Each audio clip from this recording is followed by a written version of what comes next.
day has come, New York fans. Here's a live look at the crowds already lining the Canyon of Heroes. The New York Knicks giving our city a reason to party today. It has been a long wait, over 50 years. Can you believe it? And finally, we have a championship brought to us by the great New York Knicks. And what a road it has been to get here today. Good morning to you all. I'm Christine Johnson.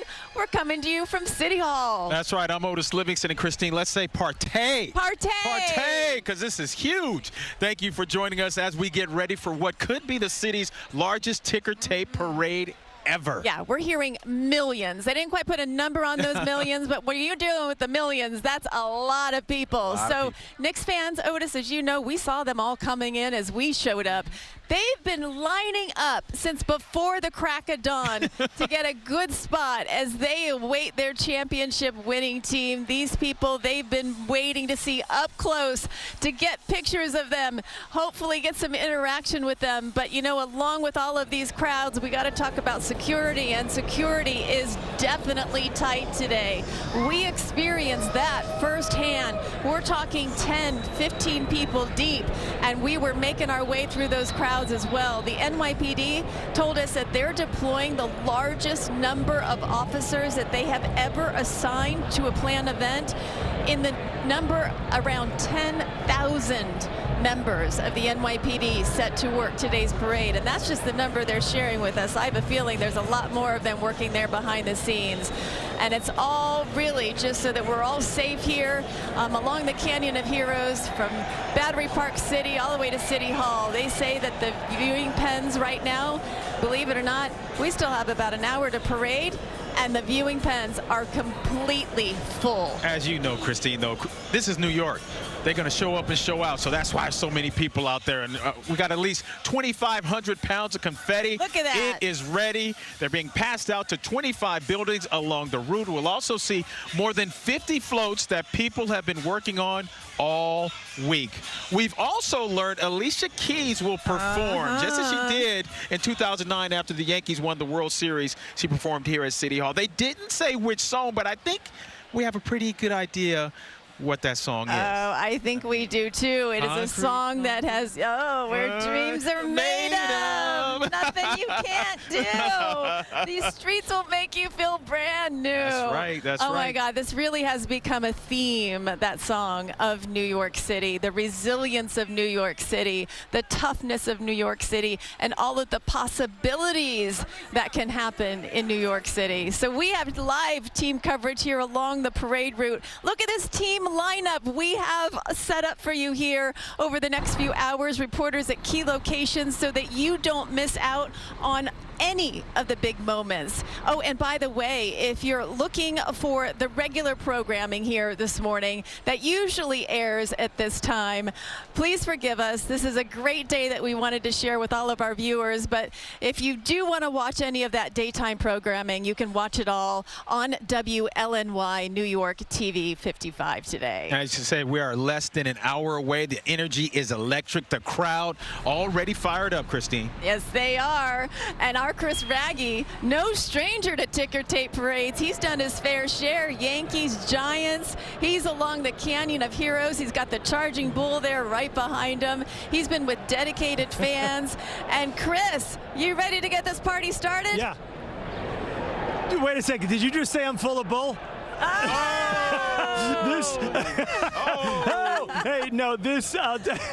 No bull. This is one of the best locations.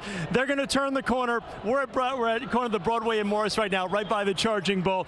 And the New York Knicks, and along with a number of other floats, will be charging right up the Canyon of Heroes. I've never seen anything like this in all the other parades that I have covered, from the Yankees to the Giants to the Liberty. We reported for duty at 5 a.m. this morning, and in some locations along Broadway, they were already 5 to 10 rows deep. We're at a great location here because, as I said, the floats will be making their way up right behind us.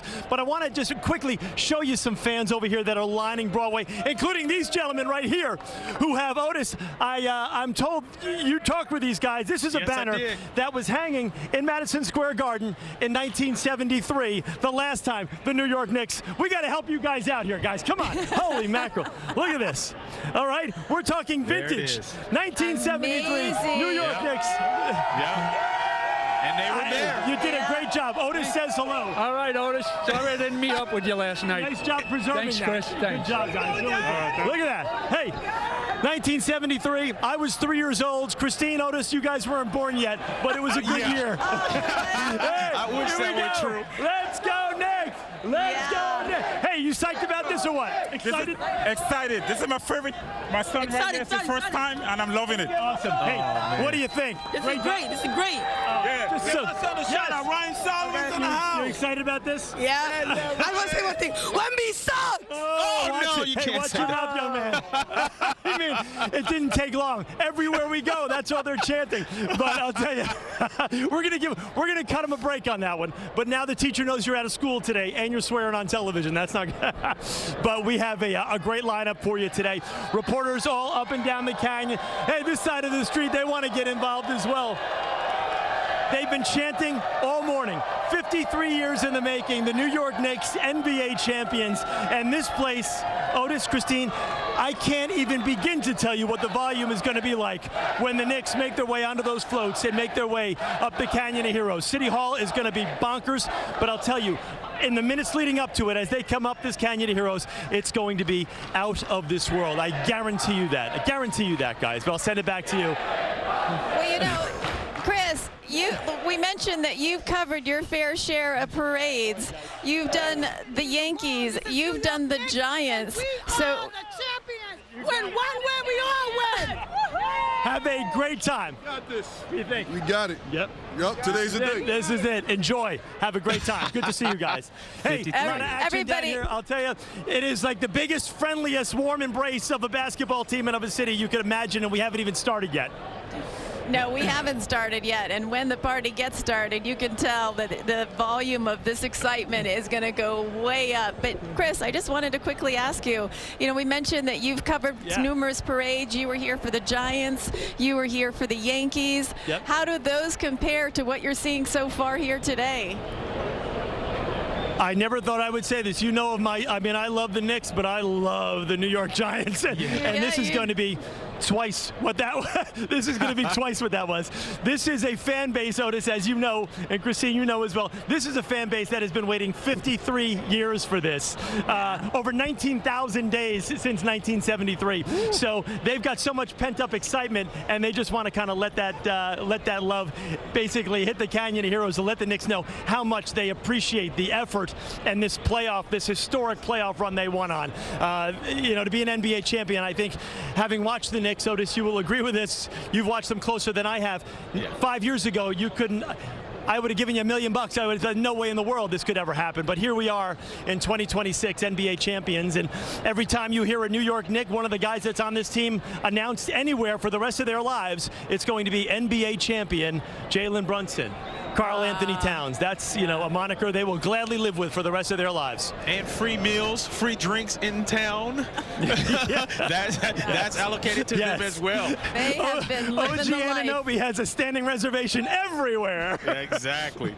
They will never have another want that isn't answered for sure. All right, well, let's continue our team coverage. We have Alan Devlin along the parade route as well, and we all know how Alan reacted there in Game 4 when it was a real pivotal game for all of us. We were live on the air when the clock, when that buzzer went off, and Alan had a great viral moment for all of us. He was every New Yorker, though. That excitement. He was every New Yorker. That's how they felt. Oh, it's so true. So, Alan, have you recovered? How are you feeling today? KJ, Otis, good morning to both of you. I'll tell you what, I've had several people walk up to me this morning and say, are you the guy, the Knicks win guy? And my response is, yeah, that's me. So that's kind of where things are going. I have recovered, and I am very happy to be out here today. I am doubling down on everything Chris Raggy said about the scope and the size and the excitement of this parade here this morning. I've covered 5 championships all over the country, all over the place, from the West Coast over here to the East Coast. This championship parade already, and we still have an hour to go before it even starts, is massive. I wish you could see. In fact, I'm showing you some of the crowds here across the street. When you talk about how many people are out here, every single crowd pen has already reached full capacity. There is no more room. And even as you look across the street where I'm standing right now, it is packed. It is shoulder to shoulder here right at the beginning of this parade. And I'll tell you what, this is exactly where everybody's going to come through. We're going to have this for you live up here. And this guy, of course, very happy to be on camera. He was on Channel 2 to hear this morning. They're all very excited out here this morning. KJ, Otis, the magic in the air is hard to explain. I am so excited to be out here. And you talk about that moment there in Game 4 that I have been unable to escape here in the past week. Thank goodness the Knicks got it done in 5. They closed it out because it made it that much more special. But like you said, that is how every single New Yorker felt. Not just Knicks fans, New Yorkers. And that's why this parade is going to be watched and attended in the millions here today. And just from looking around, I can see that number. You guys are right. I know we don't have an exact number. Yeah. It's going to be in the millions. And I'm at the beginning, and it goes all the way up the Canyon of Heroes, guys. And we're going to have people all along the route to be able to show and experience and, of course, bring that to everybody's homes. Millions are going to be attending. There's going to be millions more watching at home, right? Yeah. Everybody's going to be enjoying this one. Yeah. And I'm going to be another one of those fans. I know right now I'm in, reporter mode for CBS New York. But as soon as that bus comes along with the players on it, we're going to go right back into fan mode. I'll be honest with you. And I'm going to show you something right here as well before. Oh, go ahead. No, I was just going to say, speaking of that bus, just real quick, we're seeing there that the buses are arriving, and there are several of them, all in a motorcade. So we have a feeling that we've got some VIPs now arriving to this parade. And Alan, if you don't like that, you don't like NBA basketball. Boom. The real basknail fans got that. They knew where that was from. Thank you. Right. Thank you, Otis. You just validated me. I appreciate it. You nailed One out of your book. Uh-huh. All right. Well, let's talk more about this ticker tape parade for our New York Knicks. For those of you that may have been born, like let's say in the 80s and 90s, you may not have known that our Knicks didn't have a ticker tape parade when they won their previous championship. So this is a first for this team. That's right. They won the NBA championship in 1970 and 73, but never got a parade. That makes today a franchise first, a franchise that's been around for 80 years. Quite some time. Yeah. Steve Overmeyer is near the end of the route. And Steve, we are witnessing history today. Yeah, without a doubt. I mean, this is history, especially for these Knicks fans who have waited so long. We are at the end of the parade right now, right on the corner of Barclay and Broadway, right at Park Row. This is where the parade is going to come to a close. So right now, it's just anticipation. Now, you have to understand, a lot of these people have been here since 2 o'clock in the morning. 2 o'clock in the morning, they got into these pins, and around 6 o'clock, they closed these pins off. So they've been here overnight. Fans have waited overnight, but a lot more fans have been waiting a lifetime for what we are about to see. 53 years in the making. A lot of these fans, some of them only know Willis Reed and Clyde Frazier from pictures, old photographs, which have faded. And now they get to develop their new story. They get to develop a new photograph, a new memory. And that's what this is all about for them. Now, I know that this is, listen, KJ, Otis, I know this is a celebration of the Knicks, and it absolutely is, because the Knicks brought us this championship. But this is a chance for these fans to say thank you. This is a thank you day. This is the reason why they got here at 2 o'clock in the morning, right? I see you agreeing with me, right? I mean, absolutely, man. Been out here all night. It's worth it, man, to get to see these world champions finally celebrate for the whole entire city. Old, young, new.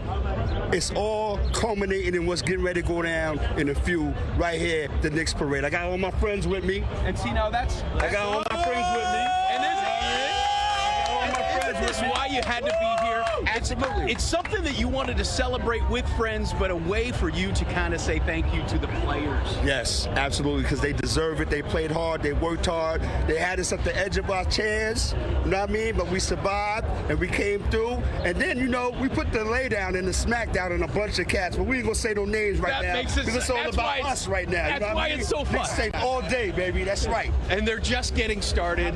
This is just the beginning of it. And I'll tell you what, I can't wait to see how these guys are going to be so excited when the parade actually gets started. Wow, we're all excited. We can't wait. We got the countdown clock there on the screen. About 43 minutes left before we officially kick off this parade down the Canyon of Heroes. And when we have a special broadcast like this, we have to bring in special guests. And boy, do we have one for you today. NBA veteran and New York City basketball icon Rod Strickland is sitting here. Rod, it's so great to see you. Great to be here. A Bronx native, a former Knicks player, all of those things. That's right. He played 17 years in the NBA, scoring more than 14,000 points. Now as the head coach for the Long Island University Sharks. He's credited with turning around the men's basketball program, leading them to the NCAA tournament this year. I was out there in San Diego with you. Absolutely. Rod, you are as New York as it comes. Icon, as you said, basketball player for the New York Knicks. So you put on that uniform. What has this remarkable season meant for you? No, it's been incredible.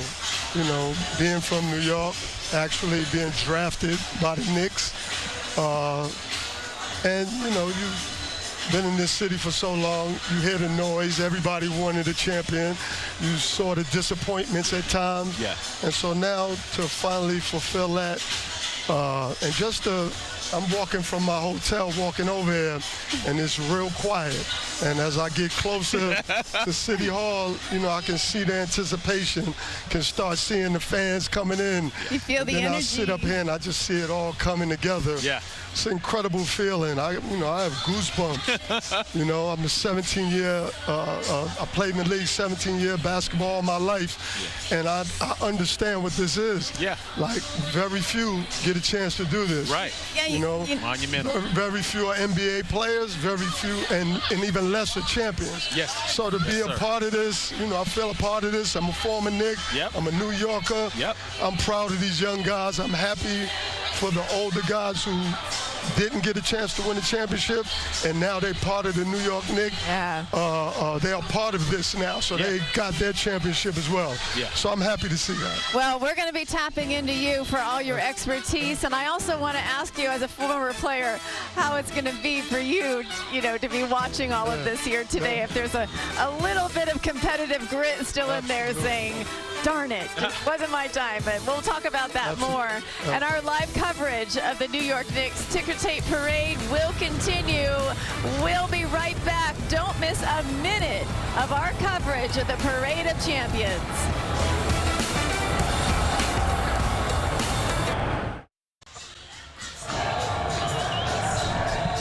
Welcome back to our live coverage of the Parade of Champions, and there you can see the buses are now starting to show up with the New York champion Knicks. Otis, were you able to spot anybody? I know that the windows there. No, I couldn't see that. Going a little fast too. But I think we saw someone with the trophy a little bit earlier on. Not sure exactly who it was, but this parade, of course, Christine, is scheduled to step off at 10 a.m. 10 a.m., So 37 minutes from now. Yep. And I'm glad that they remember the trophy. It's kind of like at the wedding. Somebody's got to remember the ring, so you got to remember the trophy. Definitely the most important thing that's going to be here. So let's get to another one of our team members here, Doug Williams. He's been waiting for the team at the south end of the Canyon of Heroes, all the way the tip of the island in Battery Park City. Doug, you're going to get a first glance of these players. I see some of those buses behind you. How's the feeling there? It is so exciting to be here, Christine, and just moments, because you guys were just talking about seeing the players and the trophy. Just moments before you came to us, Jose Alvarado was in bus number 11 with the New York Knicks buses, and the crowd's chanting, "Let him out." We don't have a great vantage point. We sort of turned around, and we saw him with the trophy exit the bus, fire up the crowd, and then go back in. So I would assume that the Knicks players in these team buses are going to at some point loop back around. They will come down eventually from directly in front of me, come on by on their floats when the parade gets going. But just like everywhere, downtown and lower Manhattan right now, these streets are packed. I did something actually tremendously stupid this morning. I took the 6 train downtown, which I was crestfallen when they made the announcement at Brooklyn Bridge City Hall. This is the last stop on this train. So I walked from where you guys are at City Hall all the way down here. It took me the better part of an hour. Police are doing a fantastic job keeping the streets clear and keeping everybody safe. But the pens have been full in lower Manhattan, as you guys have been seeing on your screens since very early this morning. If you have a loved one that is here and they're not responding to texts or calls, that is because the cell service is very spotty. That is how many people are here. And I know Christine and Otis mentioned at the top of the broadcast that we are expecting some number of millions to be here. That's the kind of thing that happens when they are. So again, we're surrounded by an energetic, jubilant Knick fan crowd. It really is special to be here. I can't wait for things to get started to see these players and really the celebration that they've earned, that they deserve, and the city that feels like they see themselves reflected in this roster and some of the stories of these players. It really feels like collectively as a city we can celebrate this victory. And we'll be here as the floats start going on by, guys. All right, Doug, and we're seeing some of those players and their families exiting those buses, getting to their starting point as we are counting down just 34 minutes before we're going to get this party started. And it almost seems as well, Otis, did you notice that there's a lot of toilet paper being thrown around? I think there was a big run on toilet paper last night here in the city because there's a lot of it out on the street, and I think there's going to be much more of it. But we've got much more ahead for you as this coverage of the Knicks Parade of Champions continues. So much more ahead, so don't miss it. We'll be right back.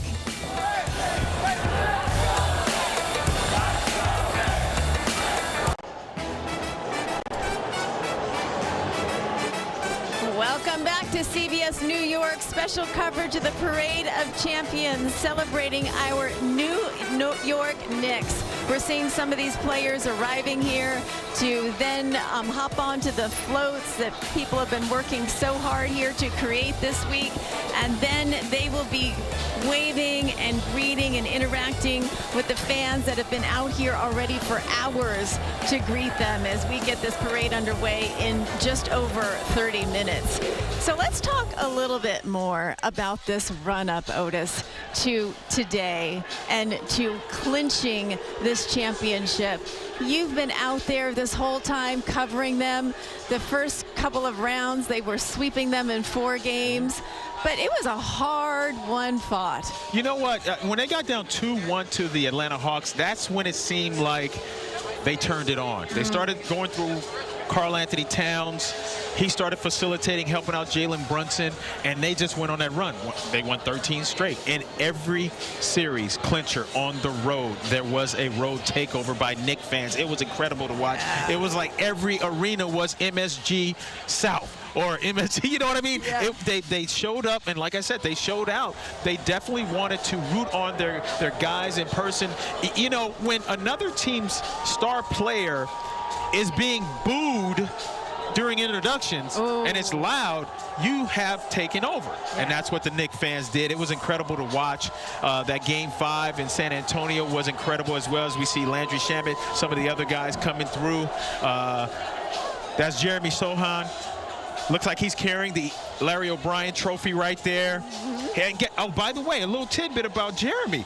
He played for the San Antonio Spurs earlier this year, so he was guaranteed he was going to get a ring no matter what. No matter who won, but I'm sure he's more satisfied with one here in New York, breaking that streak, breaking that long drought. So Jeremy Sohan, I salute you.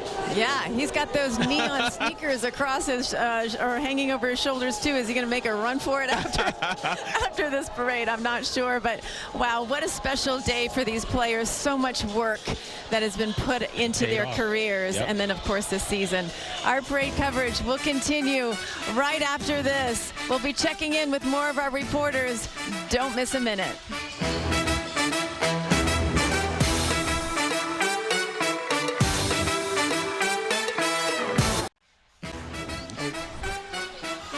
So 26 minutes until the start of the parade to celebrate our New York Knicks. Welcome back to our Parade of Champions here on CBS New York. Expected to step off at 10 a.m., but, you know, it's all flexible time. We got to make sure everybody's in place. That's right, and we can wait for the champions no matter how long. We waited 53 years. We waited long enough. What's another few more minutes? That's right, and the sidewalks are packed with Knicks fans as expected. This could be the largest ticker tape parade the city has ever seen. I am Otis Livingston. Hello. Hello, Otis. It's such a pleasure to be here next to you to celebrate this great day. I'm Christine Johnson. We're giving you special live coverage of this Knicks victory parade and, of course, this championship ceremony. And what a run it has been that has all culminated to today. Knicks fans lining up the Canyon of Heroes. This is a day they weren't going to miss. We mentioned they waited over 50 years for this. They were all lining up around 7:30 today. The NYPD said that those viewing pens were all full. They were here before the sun rose. And Chris Raggett was there as well. He's been with them. He joins us along the parade route. Chris. Yeah, we got here around 5 a.m. and it was already 5 to 10 deep in some spots. We're pointed in the opposite direction right now. So we're on Champions Way. You can see that confetti is obviously the order of the day, but also toilet paper. The toilet paper war is going from side to side of the street here has been incredible. Look at the vantage point some of the people have, and they're already practicing a little of the confetti toss high atop the buildings here in the Canyon of Heroes. And as we pan across, these guys on the balcony probably have one of the best seats in the house here. But everybody is real loud, everybody's cheering, everybody is so excited about this, including my fans that I have on this side. Oh yeah, it's a little bit of a battle, It's like this side or that side. Is it this side or that side?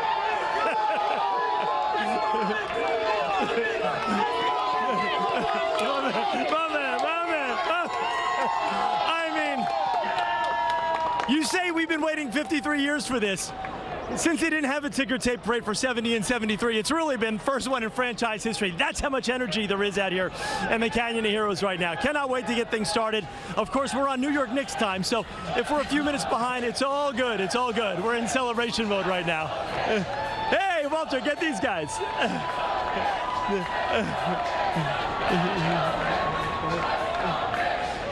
They're Guys, just getting them ready. It is a party atmosphere. Cannot wait. Cannot wait. Absolutely. They're getting a little practice run on all the ticker tape. Not the real ticker tape, obviously. We're well beyond that, but they've got a lot of paper there to throw. So let's see what else people are talking about here today. You know, Raggy mentioned the two previous championships, in particular the 1973 Knicks. Yeah. And, you know, we're hoping that they're all feeling some of this energy here as well today. The mayor later today will give the team the keys to the city. Yep. And Dick Brennan, actually, he was able to touch base with some of the former players from the past championship who now are really passing on the torch, really, to this team that was able to bring the trophy back to New York. Dick, how did those conversations go? What did they have to say? Well, I can tell you, first of all, we're just soaking it all in here at City Hall because I can't even imagine this moment. You mentioned no parades in 70 and 73. There's a story behind that we'll get to. But I can tell you, when you talk to these other Knicks, the older Knicks, that's what they call themselves too, they are so engaged. They are so excited. And the ones we talk to have been following this championship. They've been following the playoffs very carefully. And I can tell you, it feels like they're more excited now than they were back then. Let's listen in. Before there was this in 2026. It's over. Knicks fans, this is not a dream. There was this in 1973. That's the story. The New York Knicks have defeated the Los Angeles Lakers. A team with a guard so cool they called him Clyde, and grit came with one word, Willis. Teamwork with Dave DeBusschere and Bill Bradley.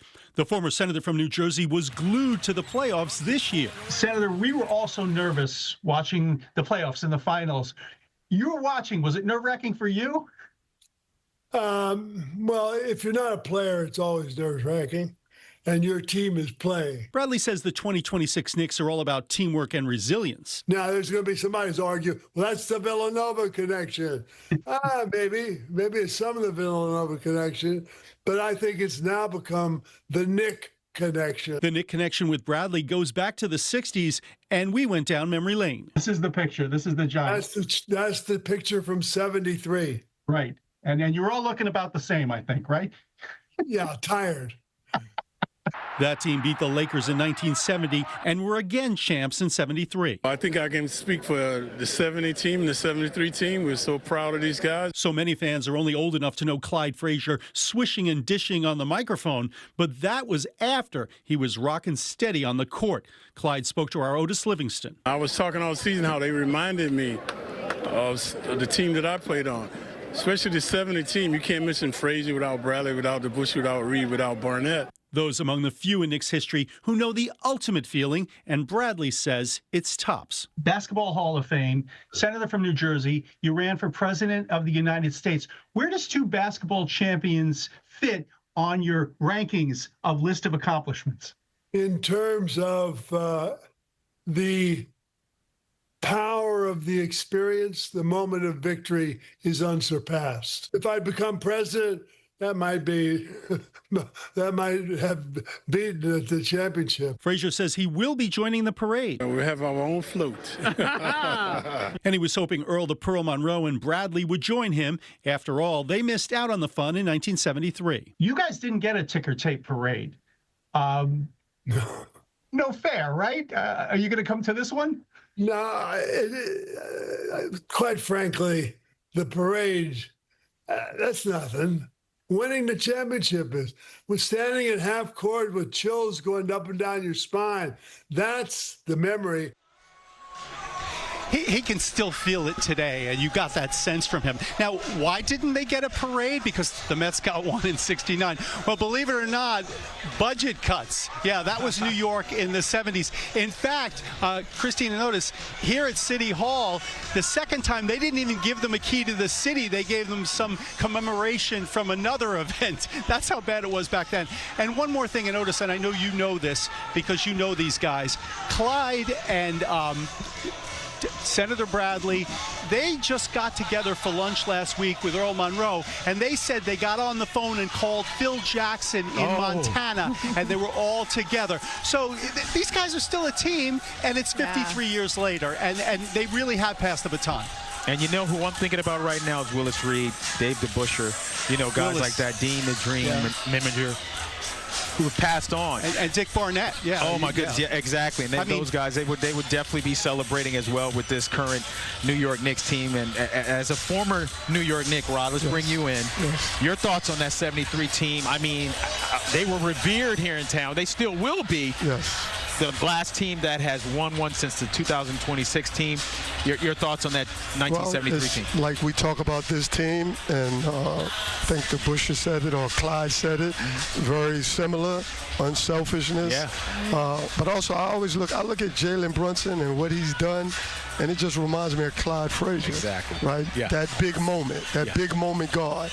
I remember watching Clyde Frazier at big moments of the game, either scoring a basket or getting a clutch steal. Mm-hmm. And then I watched Jalen Brunson and how he maneuvered, and 6'20", and then all of a sudden he's making 3-4 key shots. Exactly. So it kind of reminds me of that. And I'm going to ask you a little bit later on about Jalen Brunson, what makes him so special, because remember, there were a lot of doubters when he decided to come here. Absolutely. They didn't think he could be the guy that could lead him to a championship. Absolutely. But here we are. Look what and he did. here we are. Look at what he's proven. Yep. That's for sure. Yep. We've got about 16 15 minutes until this parade is about ready to get underway. We're counting down to the ticker tape parade that is happening in Lower Manhattan. It's an historic event, one we have been waiting decades for, and we have a great program ahead for you. Our live team coverage continues right after this.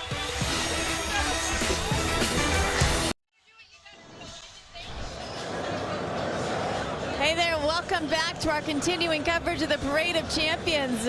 I hope you at home are ready for this, because we're ready for a parade. Thousands lining up the streets to celebrate the Knicks championship victory. Look at this from up above. You can see people there lining the streets. You can see members of our NYPD there, all ready to keep us all safe here, because there is a lot of coordination that went into making this a safe event. Yeah, and count the times that I say today that I can't believe this, because I can't believe it. That's what all these New York Knicks fans are saying. Like you said, 53 years in the making. Some said they didn't think they would be able to see one in their lifetime, but here we are. We are watching it today, and we're watching a team. We're celebrating a team that only lost 3 games in the playoffs. Isn't that amazing? 2 by 1 point to the Atlanta Hawks, which was indescribable in itself. But think about if they won those 2 games. Just 1 loss in the playoffs. That's an epic run.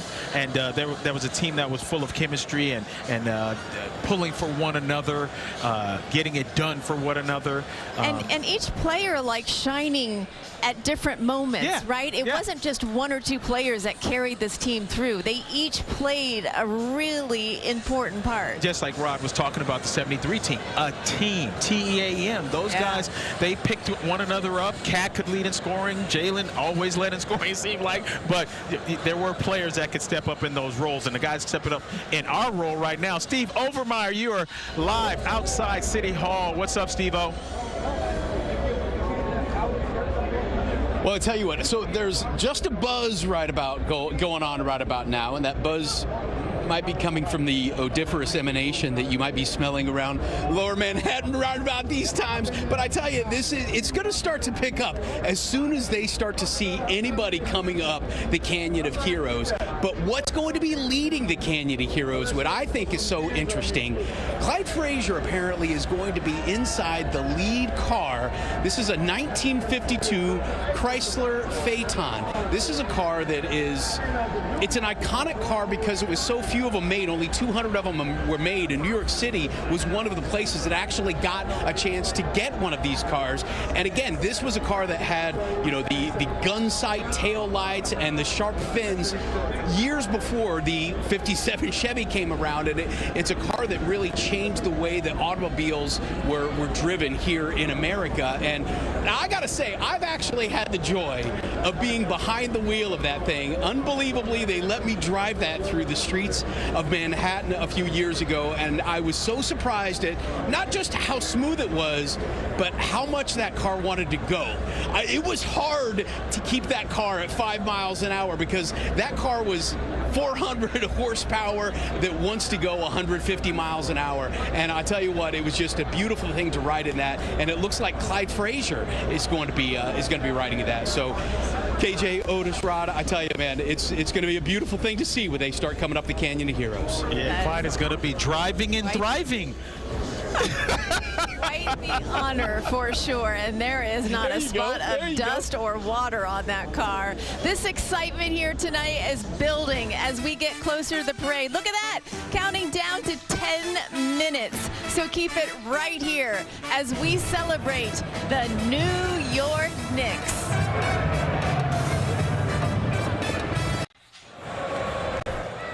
Welcome back. We are now 7 minutes away from the scheduled kickoff to this parade as our New York Knicks, the coaching staff, and other VIPs will be making their way up the Canyon of Heroes. This is a day that many Knicks fans have been waiting for.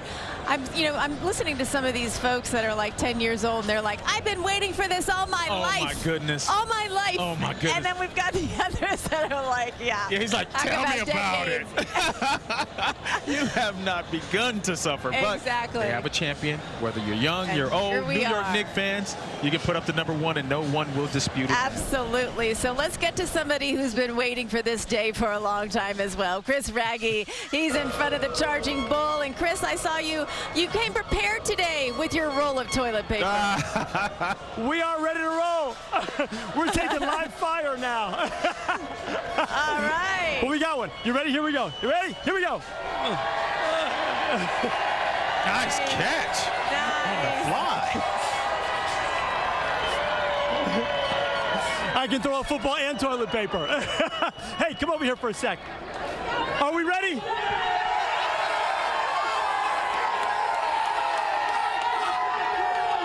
Ready to go? Yes, It has gotten to the point where we're minutes away from this parade walking off, and everybody is so excited. They're so ready for this to start, and we can't wait for it to start either, to be honest with you. It's almost. It's one of those things, you don't get a chance to experience this a lot. If you're a Knicks fan, this is the first time you're experiencing it. So for everybody who's lined up, they've been patient, they're ready to roll, but this place is about to explode in just a couple of moments here on Champions Way. Let me send it back to you guys. Cannot wait to see those floats turn the corner and make their way up the Canyon of Heroes. All right, Chris. Otis, you feel your blood pumping? Oh, yeah. Your heart racing? 5 minutes and 18 seconds. But who's counting? Yeah. 5 minutes. I can't wait. I cannot wait. We got to get in one more break before this parade gets underway. So stay with us. We're coming to you live from City Hall all the way down to the Canyon of Heroes at Battery Park, where those players will be hopping onto those floats. And the NYPD here to keep everything safe and in order, and the fans here to party like no other day here in New York. Stay with us.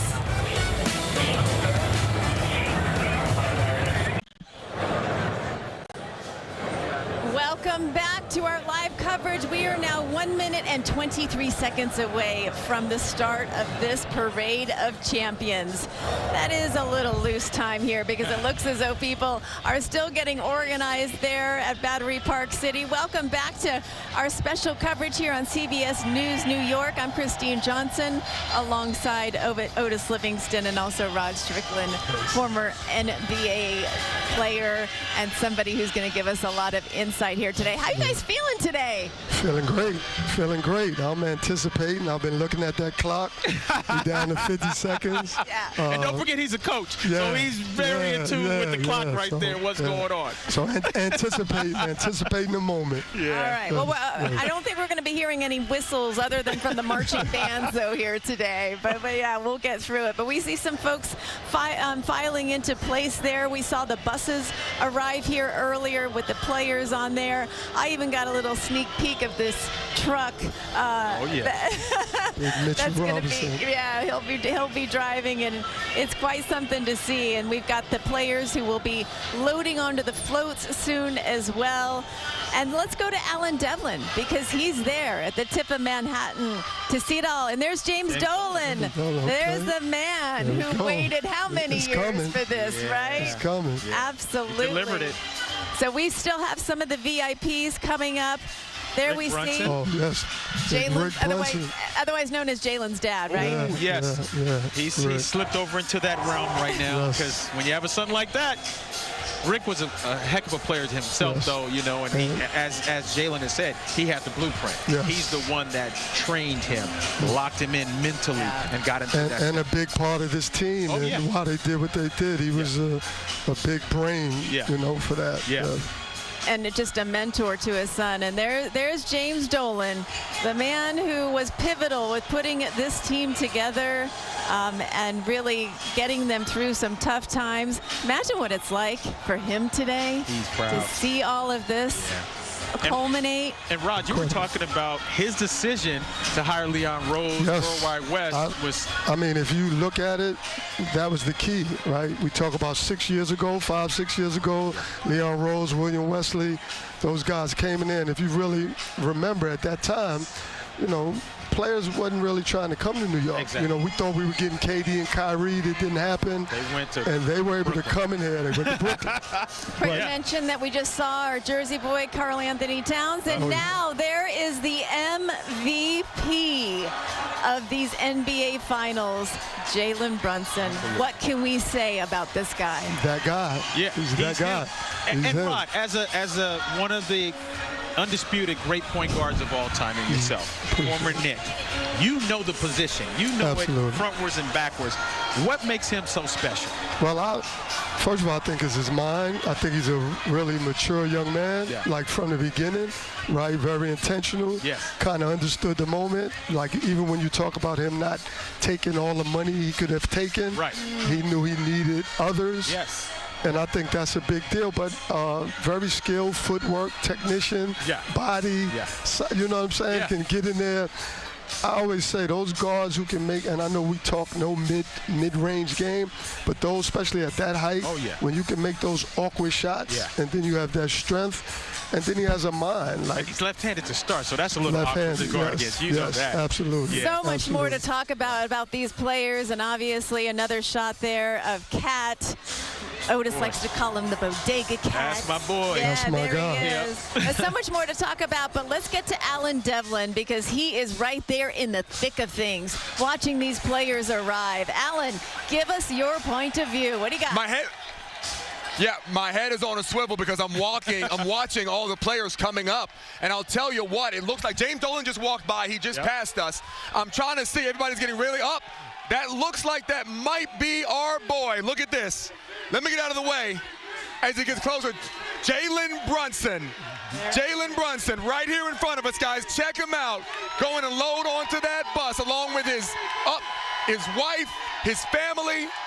The crowd's going crazy out here as the players make their way, of course, to those buses. I'm on the ground down here. I'm trying to make sure you guys get a good look as everybody makes their way down the road here, and we're going to have a break right here. It looks like I'm trying to see what other players are showing up, but guys, this thing is getting ready to start. If that's not an example of it, I don't know what to tell you, because everybody is legitimately loading up these buses as we speak. The crowd is ready to roll. It is 10:03. Somebody mentioned it earlier, that New York Knicks time, and I'll tell you what, speaking of the Knicks, this car directly behind me here, that's the car that Steve Overmeyer was speaking about earlier. Walt Frazier is supposed to be getting in that vehicle to start this parade off. Of course, as soon as he shows up from somewhere, you see I keep turning around looking to make sure I'm not missing anything. It looks like we're at a good place right now, a good pause so I can talk to you guys. But like I said, Walt Frazier's going to be jumping into that car right behind me here to start this parade. This is the very, very beginning. It's so beginning. That's when Brunson is getting on the bus right down the street next to me. So everybody's going to roll right behind this camera, and all these fans are going to get a front row seat to the start of this parade. This is where it's all going to go down right here. Hopefully, we don't have to wait much longer, but 53 years, what's another 5 minutes or so? You know what I'm saying? So we're keeping our eyes peeled as the players continue to make their way down the street here. And I promise we're not going to miss anything. As soon as somebody walks by, we will show you a lot of family members, a lot of, girlfriends, wives, daughters, sons, coaching staff, their family, making their way to those buses. I think Deuce McBride just walked up. Let me get out of the way. You hear the crowd here. There he goes right there. And he walked right on by. I knew it was him before I even looked because of the crowd. And they're doing a good job of calling out who's exactly walking up. And we've got the Larry O'Brien trophy and a man that needs no introduction. You guys were just speaking. Let me get out of the way once again. We've got Martha Stewart, the man with the plan, as well. Mr. Backseat this time around, of course. Oh, we got some celebrities out here as well. Look at this. Wow. Families, friends, everybody getting ready to load up those buses as we speak. This is incredible. This is incredible, guys. I'll show you what. Right now, we've got Martha Stewart, one of those celebrities that I was just talking about. Oh, Shaman's coming down. Here we go. Yep, there you go. NBA champion nowadays. Part of that team. Landry Shaman, underrated guy. Man with the plan right there. So happy for him. Oh, yeah. Oh, yeah. Oh, yeah. And look, this team is not complete without each and every single one of these players because they've made it very clear. Sure, Brunson got the Finals MVP, but without the effort from every – oh, Timothy! What is going on right now? This is insane. They got Timothy Chalamet in the parade. Oh, you know he was going to be there. Just walked That's a big-time fan. I wasn't expecting it, though. I wasn't expecting that. I'm just sitting here, and Timothy Chalamet walks by giving high fives. Jordan Clarkson's making his way up. I'm going to step out of the way here so you guys can get a good, clear view here. Great minutes off the bench for Clarkson all through the playoffs. Oh, kind of a vet for the Knicks team, 34 years old. I got to give a special shout out to him, Alan. He's the first Filipino to win a NBA championship ring. So to all my fellow Filipinos out here in New York City. I did not know that. Oh, yeah. My daughter was like, I did not know that. If you do not mention this, I will not be happy. So there you go. We've got him here in the parade. There you go. That's for your daughter. And then, of course, Jose Alvarado. Oh. That man was on another level all through the playoffs, including the finals, of course. Hoop after bucket after bucket, he made it happen. And again, I apologize. I'm making sure I'm not missing anybody else because they're all coming up behind me. That was a good portion of the team right there, along with the celebrities. And they're where? I didn't even see him. Walked right behind me, didn't he? He's with Karl Anthony Towns, John Starks. I was going to say. Yeah, you know, he's one of the former Knicks as well that is feeling a lot of pride. He's got that stogie going. Absolutely. Great to see that. But you know what, as we look here at Karl Anthony Towns here, but let's get back to Alvarado and just the fact, I mean, imagine sharing this with a local boy. Your family is here to see it all. Your dream is to be a New York Knick, and he's living this dream out right now. No, absolutely, and I'm sure he's so grateful he got traded during the year. Yep. Right, and he was a big part of what happened as well as the whole bench. But to be able to come to New York, your city, he's going to be Mr. New York. Yes, he is. He's going to be Mr. New York. And talking about that bench, I mean, as we were talking earlier, you know, everybody is so important. Everybody. That was one of the key things that separated Mike Brown from Tom Thibodeau. Yes. Tom Thibodeau built his team. He helped along the way as well, but he didn't use his bench last year. They got tired. They ended up coming up short in the Eastern Conference Finals, but Mike Brown was able to use his bench, and when he had to call on them in these highly contested, highly intense games, they were able to produce. Absolutely. And management made some great decisions bringing guys in. Exactly. So that they can have confidence in that bench as well. Yep. So it's a combination of the staff and Big Pat Ewing. One of your teammates. That's my guy. Oh, my goodness, that's Patrick my guy. Ewing. I just did a podcast last night with Mark Jackson, and we were talking about the big fella. Oh, man. So happy for him. Yeah. Like so happy for him. And you know what I found interesting is that Karl Anthony Towns sought him out after the finals. After they won, he ran to him and saw how emotional he got, how much it meant to him as a player who did not win that championship, who's revered in town, but always has that but attached to his name. And Karl Anthony Towns talked about just all those former players and the impact that they have. And the Knicks made this a family. Yes, they did. They made everybody, former players, the newer players, they made this a family. Which is so key. And we see Mike Brown there, and we got to go to Josh Hart. We got to go to Alan Devlin one more time because he's got some action. There's Martha Stewart. You, what's a parade without Martha Stewart? This is the best assignment I could have possibly gotten for this parade. Watching it all this happen. Martha Stewart right out here out front, walking in this parade, leading with her family. And here comes Bridges with that camcorder. He's had it ever since they won this finals. There he goes.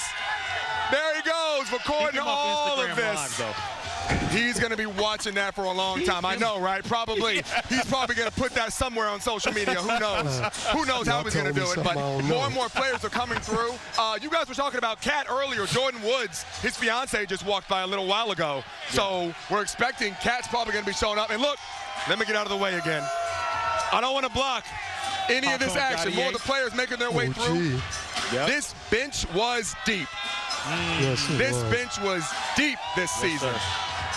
LJ, Spree well. Now, this is the part I like, too. These guys are enjoying it, soaking up the sun as well. Oh, and they deserve it. Of course. Absolutely. Of course. Absolutely. Everybody's invited. They have the required cigar to go along here with the vibe. Jeremy's so crazy. Fat Joe. Oh, here comes Big Man. All right, guys, I'll tell you what. Oh, Chris Rock is right in front of me. Here's Chris Rock. Oh, wow. Directly in front of me. I'm going to get out of the way. Yeah. Mr. Rock. Chris Rock. Yes. So basically, we've got all of They've got everybody in this parade. Yeah, we've got everybody. And if we can look down here, Karl Anthony Towns, the man with the plans, making his way up. We've got a shot of him right here. Oh, the crowd's going to love this one. That's Ariel Harcourty right there. All 7 feet. Oh, yeah. Take it away, Otis. Take it away, Otis. Karl Anthony Towns, man, come on. I mean, what else can you say? I mean, he's much maligned, questioned as far as toughness in Minnesota. Well, guess what? After all that, all this. He is an NBA champion. He is a local boy. And he deserves to be honored as he is. You know about his mom, Jackie, who passed away Yes, during God COVID. bless. His mother was special. Spoke to his father a lot.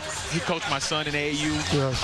But he talked about how he felt his mother's presence. Yes. And Big Karl talked about his mother's influence on him. And so this moment feels so great for those guys, as well as everybody else who has a story. No, so happy for his family. I know Karl pretty well. Coached him at the Dominican team when we were trying out for the Olympics. Right. So I know him well.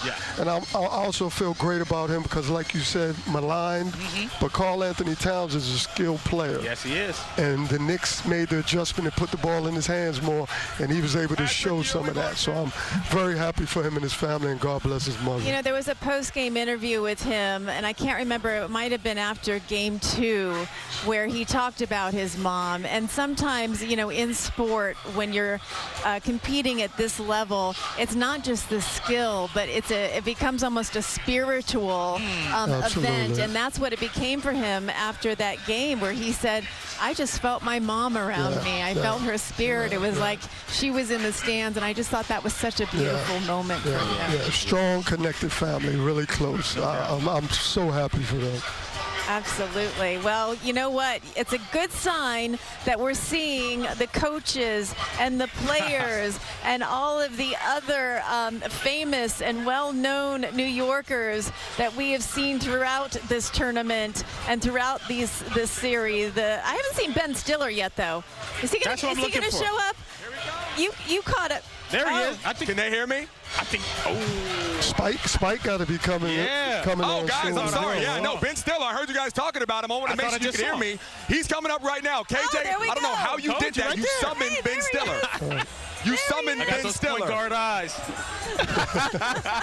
He was taking all those courtside videos. I kind of wonder if he's going to come up with some little courtside documentary. Was that Wu-Tang? Was that Raekwon? I think I just saw Raekwon. Yeah. Boy, this is like a who's who. They took a lot of credit for that comeback win. I talked to RZA afterwards, and I was like, he was like, at halftime, we got to keep everybody excited. We got to Wu-Tang. We got to get it. Is that OG? I think that was OG. OG Anunoby walking by right now, waving to the crowd there. There he is. Mike Breen. Big time minutes, big time plays. All of Mr. Tip-In. So can we just talk about OG for a minute as well? Yeah. I mean, there were so many special moments throughout this series, but that Game 4, we could not. I mean, you keep saying you can't believe that we were here. I can't believe what we saw in the final seconds of that game. Just it was meant to be. Yeah. It was meant to be. Team of destiny. And Rod, I mean, you know how critical you were talking about the inches, the little plays here and there. If he doesn't tip that in and they lose that game, first of all, they don't make the 29-point historic comeback. Absolutely. But that series is 2-2. Series is 2-2 going back to San Antonio. With 2 of the last 3 games in San Antonio, the Alamo City. That's very different than 3-1 when you're like, okay, it's just a matter of time. We're going to get it done. And probably we want to do it the next game, but we have 3 games to do it. 2-2, very different. And Mike Brown, he said you have to have some luck on this journey to the championship. And so that was a part of that. But also, OG, he's made big plays throughout the whole playoffs. You know, those 3-point shots when the team was struggling, he always seemed to make the timely plays, timely shots. And then just having enough wherewithal, when that ball went up, I'm going straight to the rim.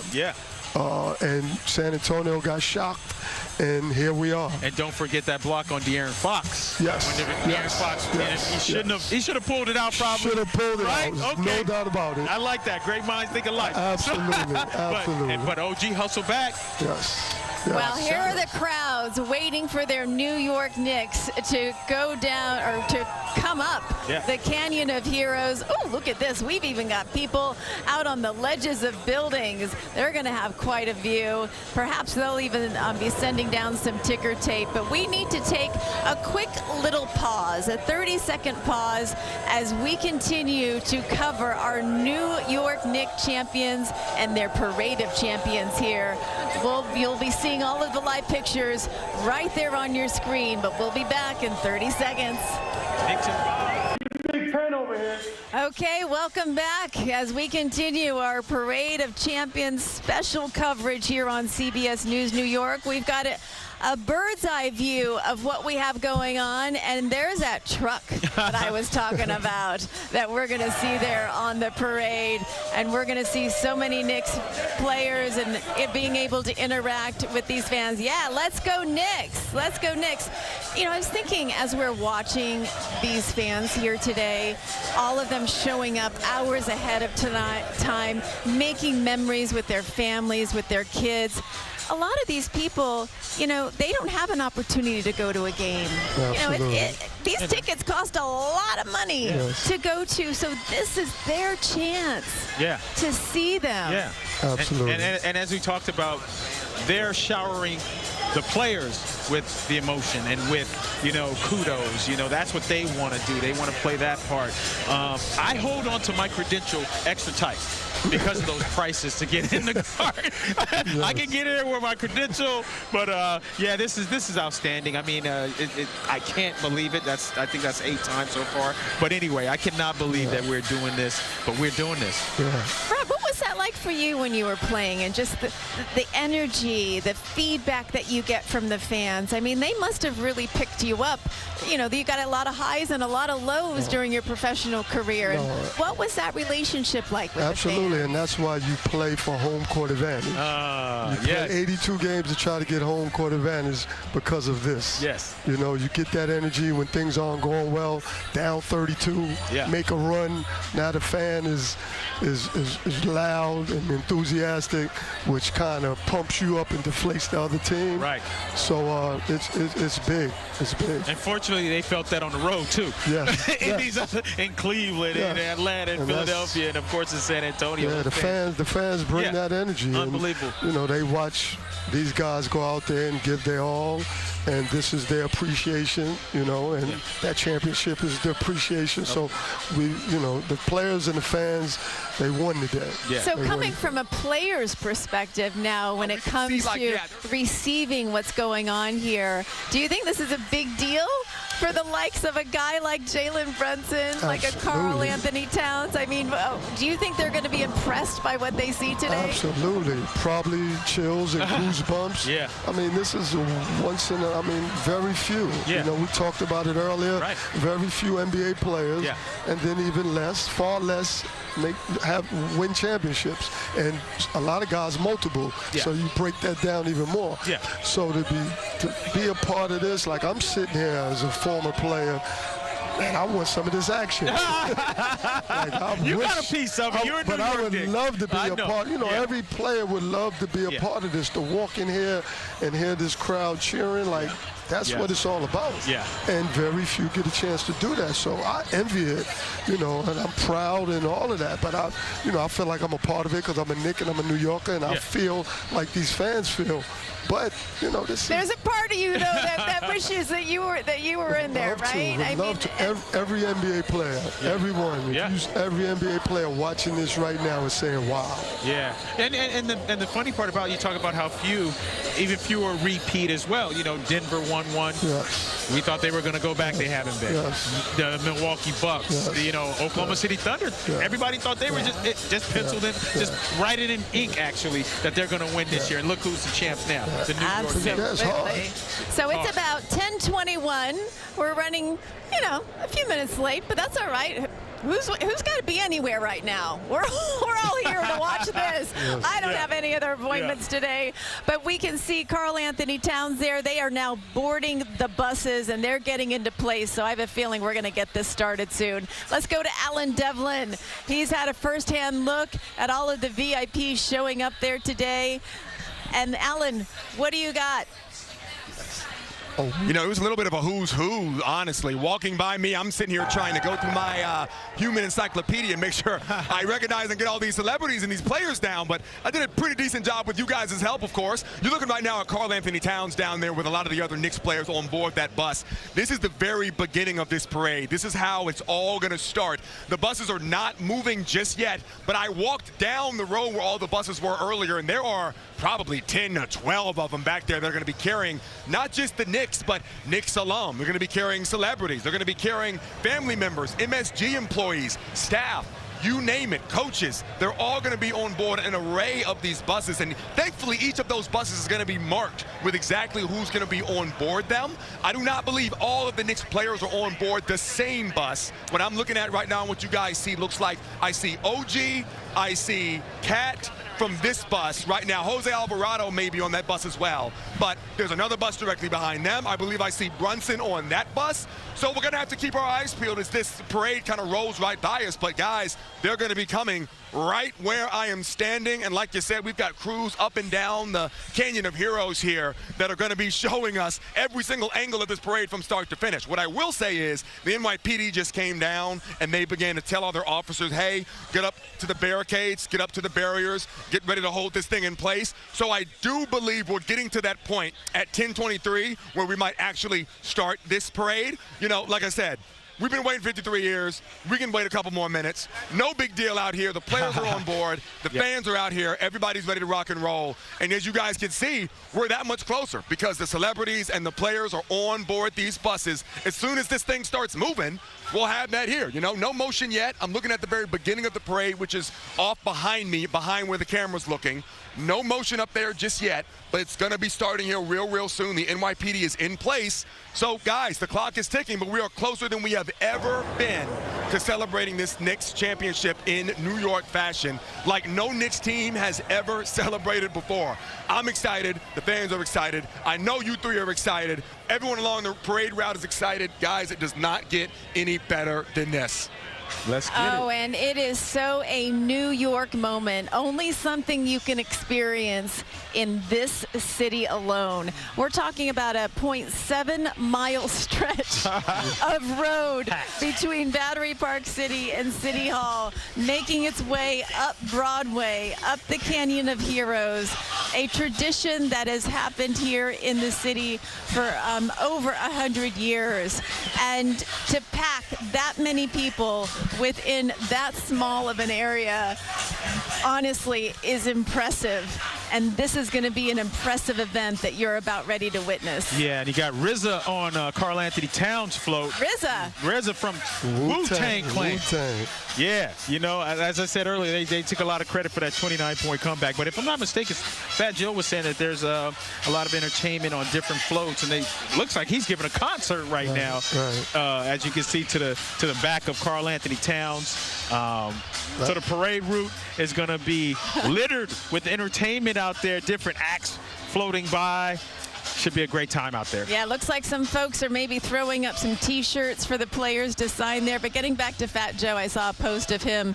I can't remember where the game was being played, but Wemby was up shooting some free throws. And Fat Joe was over there doing some kind of dance. It worked, I bet. Trying to distract him. He was saying like how it worked, and he was going to be doing that dance from now on. Yeah. But so many just memorable moments here as we continue to look here at live pictures from the Canyon of Heroes as we are ready to get this parade started.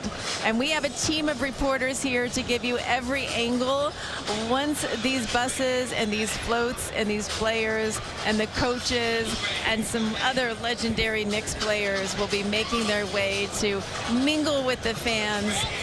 This is really something that parents are bringing their children to. Clyde. There he is. There we are. That's the man there we right go. there. Does not disappoint with the outfit. Not at all. And that's tame. That's tame today. Yes, it is. Absolutely. He brings it, man. Only Clyde can do it, Clyde too. to Clyde. Yes, sir. All right, and that's the lead car that is going to begin this parade for our New York Knicks, who finally brought home an NBA champion after 53 years. Alan Devlin right there in front of that car. Alan, let's get this thing started. You want the epitome of smooth, you are looking at it right here.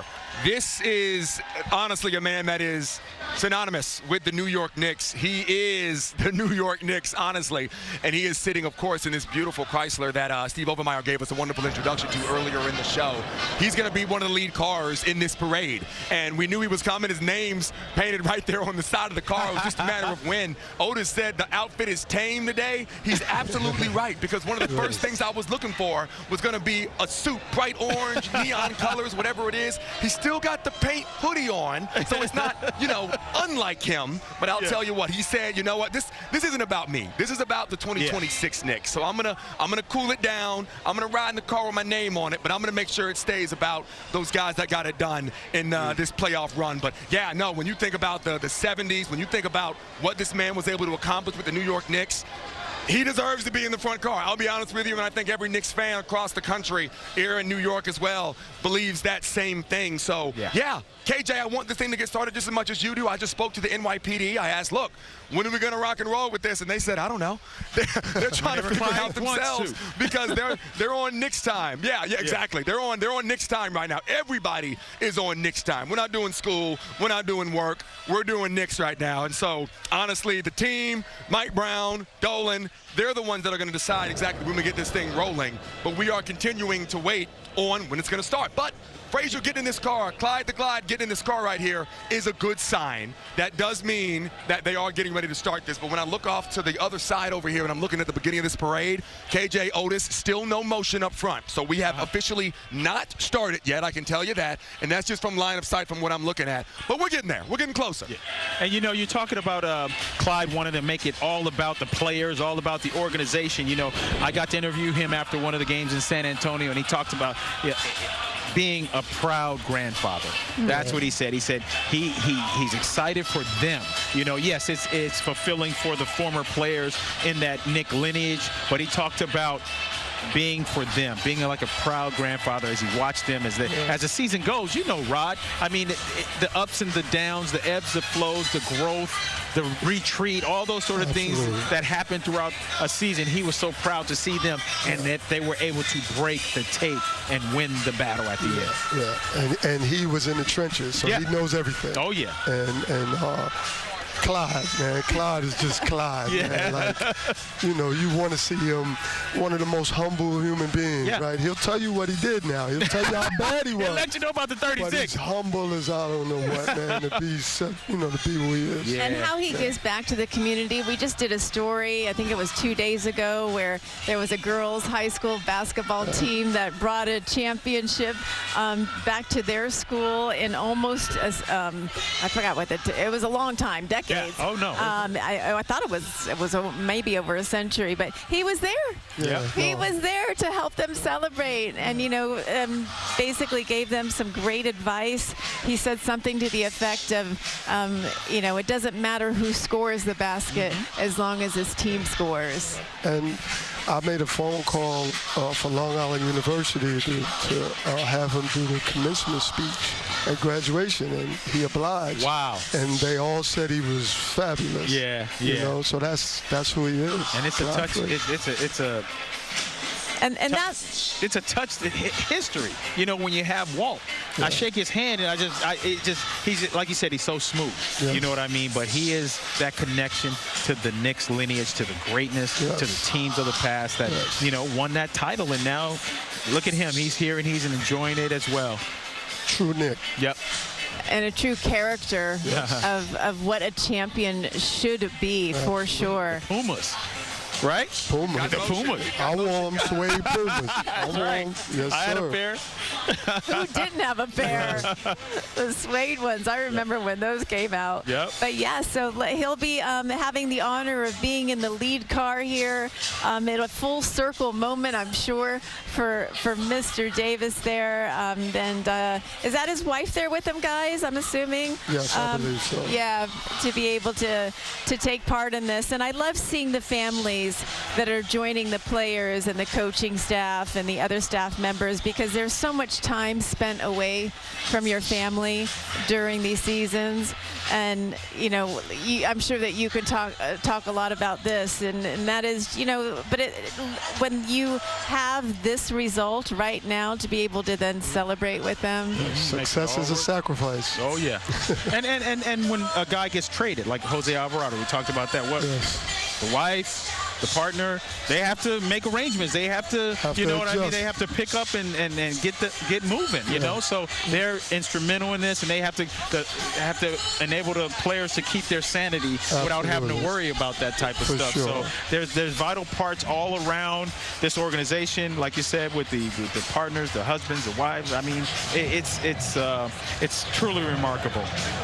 All right, it looks as though we have some movement there by the NYPD. And, oh, man, we're getting this parade started now. It is now 10:32 on a historic day here in New York City, as this parade for our New York Knicks champions is now underway. Alan, here we go.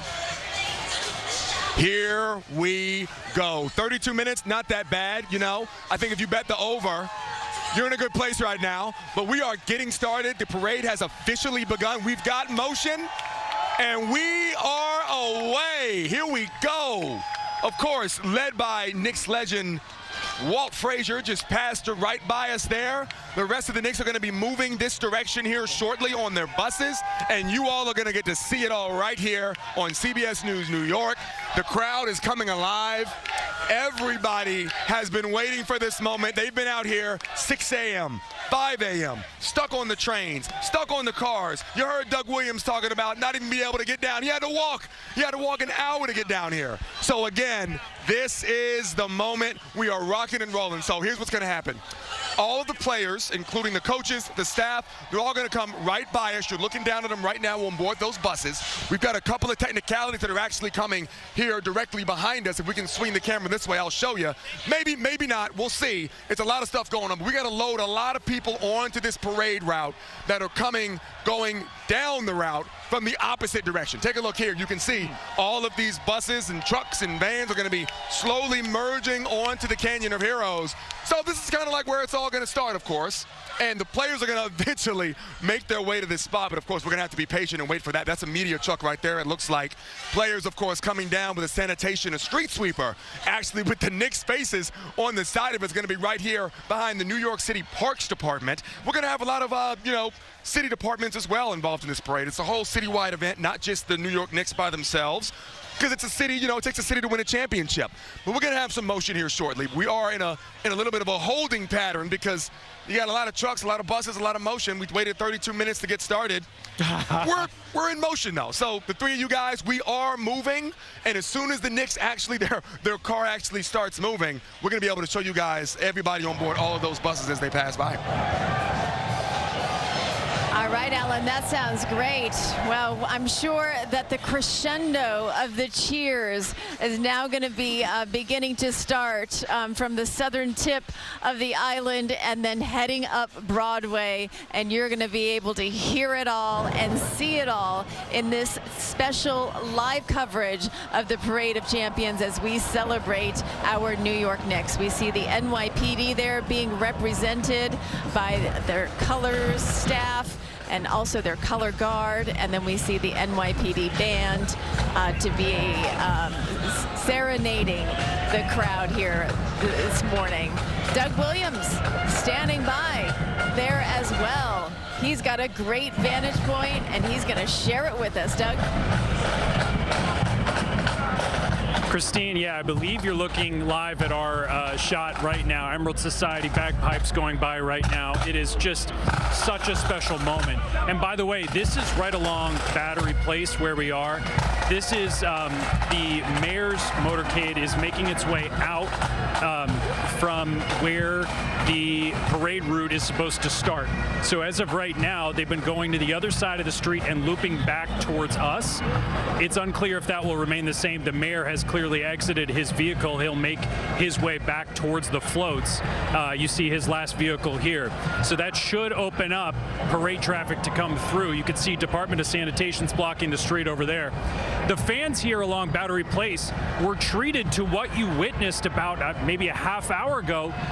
We were wondering where the players were going on those buses. They were going by us this way. Their floats are back that way. And the players ended up, we were wondering, are they making their way up on foot? And sure enough, they did. So again, this will be our vantage point.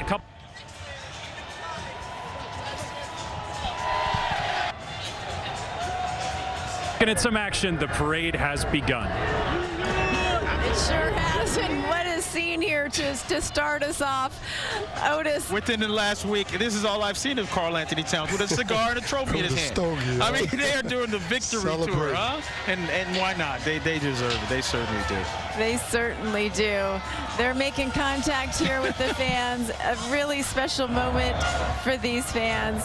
And honestly, this is just amazing. An amazing day that we have waited so long to see happen. You know, I was just thinking that we were talking, you know, when you talk to some older fans and when you talk to even some of our family members are like, you know, I remember when this was the glory days. These were the good old days. And now here we are again. We're going to be telling our kids and grandkids about this. But let's not wait 53 more years. I mean, come on, guys. We can't do it. We're on the clock here. We can't do that. We're on the clock, guys. But yeah, I mean, everyone, you know, even non-Knick fans know about the drought. And they talk about, I've gotten a lot of calls as if I played for the team. They want to tell me, hey, I'm glad you got, you know, that it was ended, you know. So a lot of people around the country, you know, that are Knick fans and non-Knick fans, they're so happy. And Mitchell Robinson, you know, it's funny, when you win an NBA championship, you all of a sudden have so much pull. He said after they won it that he was going to get his monster truck in the parade. And I thought to myself, there's no way they're going to let him. But here we go. NBA champ. Come on in. Everything changes. Everything changes. Yep. And would you say that that's a custom car there? Yeah, a little bit. I don't think you can go out and get that. Big M. Absolutely. Oh, and it's so great to see the little ones as well, the up-and-coming New Yorkers, our future leaders, possibly even some future players. You just never know because this is such a magical city, so it's great to get the youth involved in this parade as well. So imagine the youth, those young people, they're going to go to the YMCA or to the park and they're going to think they're Jalen Brunson. Or Rod Strickland. They're going to be inspired. Oh, man, the YMCA and the parks are going to be crazy. There's a man, OG Anunoby. As stoic as always. Yeah, I was going to say, do you think we're going to get a smile out of him today? We might. Somebody's got to prompt him, though, because he's special, man. He really is, and we know about him as a player. But talking about team once again, Rod, Mitchell Robinson didn't have a great game 5, but he came up with that big rebound off the missed free throw and kicked it back out so they can run more clock. I mean, everybody on this team played a role. You know, even the guys that were sitting too deep behind the bench who never were going to play, but in practice or whatever it was, they were there for each other. Yeah, and that's, like you said, team. And so we take care of each other. Yes. We make up for each other's mistakes. Yep. We talked a little bit about that Jay Hart layup. You know, things, well, they took up for him. They got that W for him. And that's, you know, that's what happens when you're a championship team. Yeah. You know, let's talk. I was going to say, we see some of the. Is that Jose right there? That's some Jose. of the players there. Looks like they've got a bag of goodies that they're going to be throwing out, possibly with some of the fans. And that was a designer bag. So if he's handing out designer shirts out there. I hope he keeps them for the finish line here. Absolutely. So let's get more on Alvarado. I believe that Alan has a great view of our New York. Yeah, I'm standing right in front of him. So, yeah, Alan, right how's he in looking front of today? him. Is he looking like a happy guy? You know, he has been dancing. He's been jiving. He's still having a great time out here. And I'll tell you what, Jose Alvarado played such an important role on this New York Knicks team. Of course, he was traded to the Knicks and he was coming off the bench, but the minutes he had at point guard, I watched all the games. Otis, you can back me up on this. When this man was on the court and Brunson wasn't, it felt like we were in good hands. I know a lot of people know him as the sneakster who would run around and get the ball and steal it from somebody coming through half court back before we got traded to the Knicks, but my goodness, the man made it happen. And there he goes. He's actually, okay, so they started playing Bad Bunny, and he ran down there. Of course, the man is a Puerto Rican native, and now he's dancing with Mike Brown. As soon as Bad Bunny came on, he had to sprint right down there. I don't know if we can still see him or not, but he's having a great time. You asked if the energy was high. He's probably the most energetic Knicks player I've seen out here yet. And his bus is leaving him. He's back there partying. Oh, no, Here he comes. Here he comes, right there. Catch up. That's why they call him Grand Theft Alvarado, because he brings that energy, whether it's on the offensive end, but especially on the defensive end. He's a pest, man, with that sneaky move that he does. Yeah. You know, but I would be hot. Exactly. If he pulled that on you, right? Come up from behind. Yeah, man. Oh, yeah. Well, here we have one more bird's eye view of the floats that are now coming down the Canyon of Heroes. We see the players on the floats. We've got the big fat heads on the floats. We've got the families on the floats, and they are going to be ready to party. Right. I got to ask you. So Alvarado comes back via the trade from the Pelicans, puts on that hometown uniform. What does that feel like, man? You know what that feels like to put on that hometown uniform. Oh, New York, Knicks, hometown, Madison Square Garden. You put them all together, because there's nothing like, you know, to this day when I walk in the Garden, it's that vibe, it's that feeling. Yeah. And the hometown, everything aligned for him, right? And I'm sure his journey has been rocky. Yeah. And now he gets to come to New York and win a championship. Lifetime. Yeah. Lifetime. Yes, sir. Absolutely. But that's what, when you know, it helps you savor those moments, is getting over those challenges and just really embracing times like this. We have Chris Raggy. He's been over by that corner where the Wall Street Bull is placed, an iconic monument here. And Chris has got his headsets on, because you know it's getting loud down where he is tonight. Chris, take it away. And we're in a great spot right here on the corner of Broadway and Morris, right on Champions Way. You can see the band. We've got a perfect vantage point. Clyde Frazier just passed us a few moments ago. Again, it's high energy. And if we can quickly mention the Department of Sanitation, this thing has just started. The ticker tape has barely begun to fly. They have got so much work to do, and wait till you see how systematic they are. As soon as the last float passes through, they whip right through, clean the city up, and before you know it, in about an hour's time, everything's back to normal. So a big shout out to them. They're working hard today. And this is a fan base eager. Are we excited?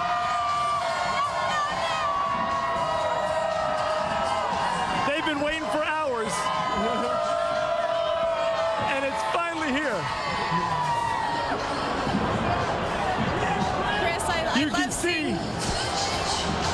Chris, I love seeing all the fans in the windows. We got some of them climbing the scaffolding there just to all get a great vantage point of everything.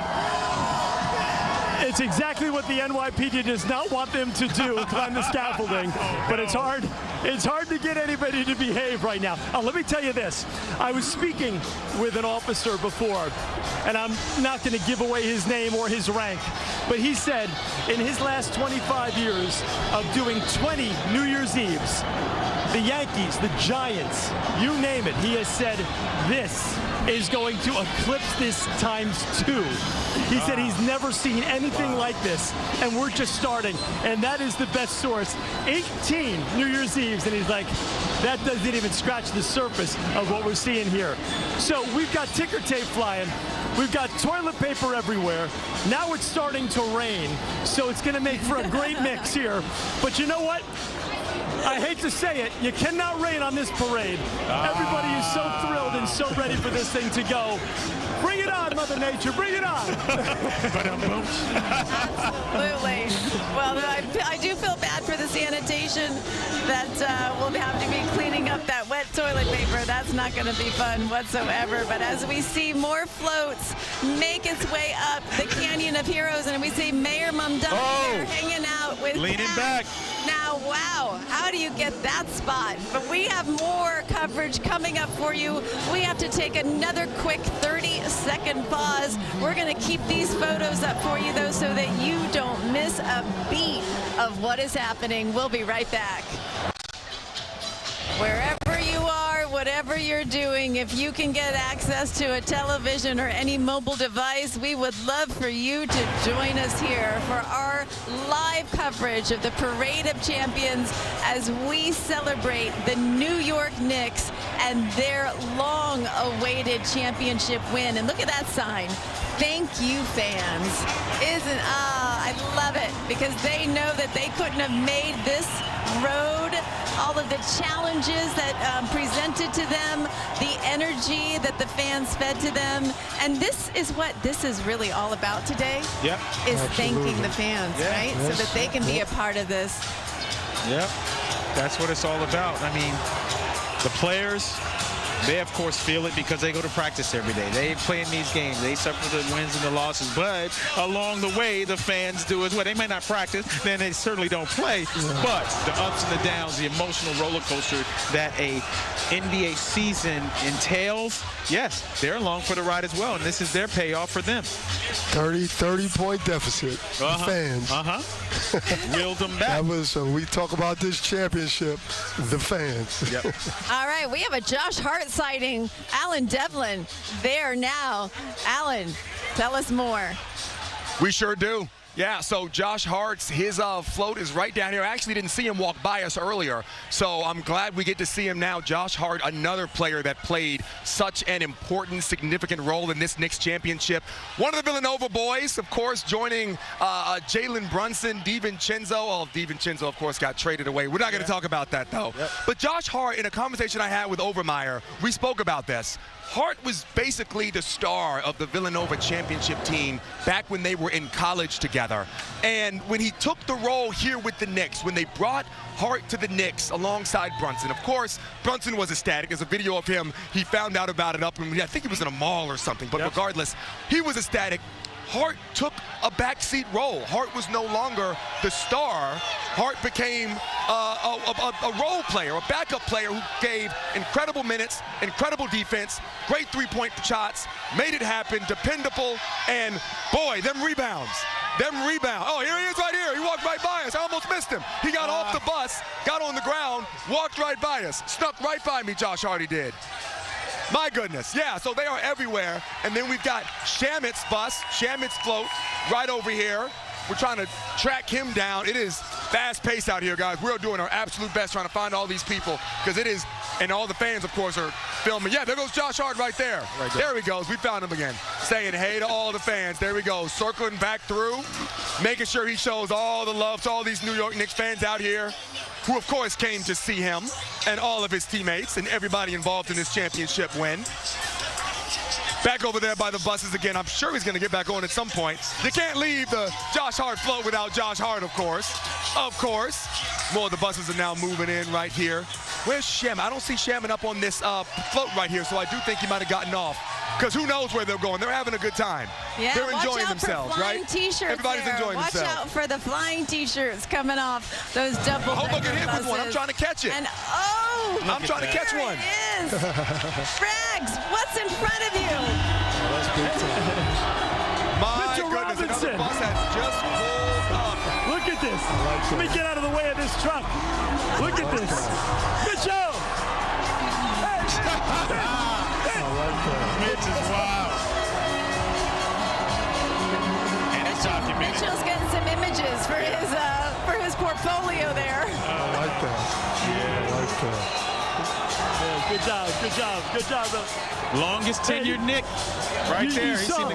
You saw Mitch doing a little something for the Instagram before.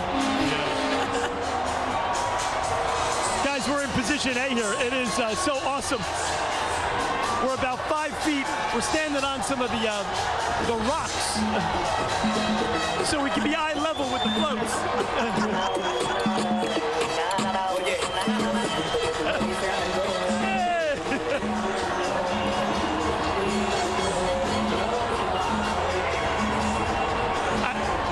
I will say this, it's kind of hard to get the smile off your face, not only in light of the fact that the team won that all-elusive NBA championship, but everybody's in such a great mood down here. It kind of radiates from float to float. Thank you, guys. And you know, Raggy, I'm thinking about these fans that have been standing out there for hours, that woke up way before the crack of dawn this morning just to catch a glimpse. It's a fleeting moment.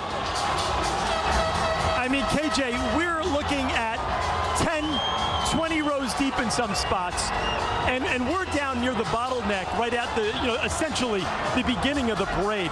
And it's even more crowded as we get closer to you up the Canyon of Heroes. I mean, everybody has come out to see this team. The one thing people have said over and over again is, Knicks fandom is unlike any other franchise in this city, and you're really seeing it firsthand today. Everybody is elated not only to win a championship, but to be able to take place, to take part, I should say, in this celebration. It's massive. Young, old, you name it. People just want to be here to be a part of it. And there comes the ticker tape, a tradition here in New York for 140 years. We can see it flying from the windows there. These guys taking their assignments very seriously. This is an important part of this parade. They've been shredding that paper all week to get it ready for these players and all of Knicks Nation. Let's talk about New York, the vibe in New York. I mean, listen, there's some great teams all across this nation. There's some great communities, great states, great cities. Rod, tell us about New York and what makes it so special. Yeah, nothing like it. I mean, just the swag and energy. Yeah. Right? And then you also have the entertainment, and like, I'm so excited about this because we talk about Fat Joe. I just heard the music of Jada Kiss back there, and Michael Jackson got me hyped. Yes. But just to see what happens, Wu-Tang Clan, like you said, who knows what's going on the float? Yeah. They could be doing a concert. Look at this massive humanity here. Yeah. And a great part of it, too, is, of course, New York is that melting pot. You see a lot of different faces here, getting along, cheer, common cheering, a common theme here. They're cheering on the New York Knicks. Look at all these different faces that you see there, side by side. No problem. Let's keep it that way. And keep it nice. Yeah, keep it nice. Keep it nice. But, it's like so great because as we've been taking this journey with our Knicks, for people that may not have been familiar with some of these players, we're learning about their backgrounds. We're learning about where they went to school, where they grew up, where they were born. And so many New Yorkers can identify where these guys have come from and relate to their stories of a dream that they also had as a child to someday play basketball. And that's Jordan Clarkson there. He's been on a number of teams. Very important to this Knick culture. A veteran, whether he's playing or not, he has some input on this team. He shows leadership. A couple of those other guys on there are NBA players from other teams that have infiltrated. Is that what's going on? Yeah, I saw that. But they're friends of Jordan Clarkson, so it's all good. We're the champions today. And you got this is interesting. Mikal Bridges has on Pacom Dadie's jersey. Now he is a rookie with the team. He's from he played in the German league last year, and I remember interviewing them after they clinched the championship. They joined Mikal Bridges, and he was talking about how proud he was of those guys, and they talked about how they learned from the veteran, how they know how to behave, how they know when they get their call on the court, they have to perform.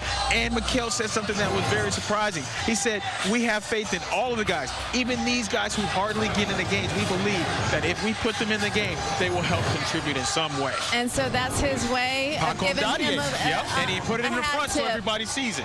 That's That's amazing. Yeah. That's a real team player. Yep. Team. Yep. And that is something that we saw from this New York Knicks team. They really gelled. They really became close. And they were so focused. Yep. And even throughout this tournament, nothing rattled them. You know, even after a win, they were like, still got more work to do. Job's not done. After a loss, we're going to learn from our mistakes. Is it hard to stay in that kind of mindset? Well, not when you're champions. but that starts out with the leadership from top to bottom. And I still say it goes back to Jalen Brunson. Yeah. I think it also goes back to no matter where it is in the series, they were talking about we're playing like a desperate team. Yes. We're playing like it's 0-0 trying to get that first win, even though they were up 3-1 and ready on the verge of winning an NBA championship. Yeah, and this is proof here from these pictures that we're seeing here from high above Broadway as they make their way up the Canyon of Heroes for this long-standing tradition to celebrate various achievements and milestones here in New York City. We were expecting what we heard from city officials, a number in the millions, and granted, it's going to be really difficult to get a true head count, but just judging from these pictures, I haven't seen Broadway look like this in a long time. No doubt. For sure. It's a beautiful sight, though, isn't it? Just all right, guys, who do we see here on this float? Let's see. I can't see. I cannot tell. We've got a trophy on that float. Yeah. Dylan Jones we have there. This is my fellow Jayhawk right here getting off right there. He won a natty. Yep. And I love how these guys are like, you know what? I'm going to get off this float and I'm going to get some FaceTime with these fans. That's got to be fun. Have to. That's great. Have to. Yeah. This has got to be so fun for them to be able to be off the court here, to celebrate, and to be up close with these people that really, without them, Deuce, Miles McBride. Miles McBride coming through. They won the NBA Cup as well over the San Antonio Spurs. So that's the NBA Cup right there. They beat the Spurs in that, and they beat them with the gentleman's sweep in the NBA Finals, 4 games to 1, which ironically in 1999, the Spurs did that to the Knicks. So exacted a little bit of revenge. Rick Brunson was on the 99 team. His son exacts a little revenge. Yeah, I mean, it all comes full circle. All came full circle. All right. Absolutely. Miles McBride right there. Yep. There's Pacom Dadio right there with the tank top. That's what I was talking about. Miles Bridges wearing I Miles love McBride. that. I mean, McKelvin. Imagine those guys, those young guys. Imagine those guys, how they feel. First, second year, you got a natty already? I mean, not a natty, but a sign there on that float saying this is happening. Yes. To remind them this is not a dream. This is not a dream. You know what's crazy is like a lot of people, because you know on game days or in between game days, we do a lot of man on the street interviews, and a lot of people, a lot of Knicks fans wearing their jerseys. I asked them, how's it feel to be a Knicks fan right now? And they talked about the pride. They talked about in the past, people ridicule them for wearing a Knicks jersey. We're talking about the #1 market in the country, one of the franchises that the NBA puts out front. You know, and people ridicule you. Well, now they can't do that. Yeah. You are a champion. Next year, there's always next year. Well, next year is this year. Right. They got it done. They got it. Yep. All right, we got to give a shout out to our cheerleaders to entertain the crowd, the city dancers, the Knicks City dancers There's Jalen. Entertain the crowd. We got Jalen now. Yep, he's right there behind the camera. Oh, there he is. And there's his wife and his cute little daughter. Tracy Morgan's on there. Oh, there's Tracy. I was wondering where Tracy was. Hustle, man.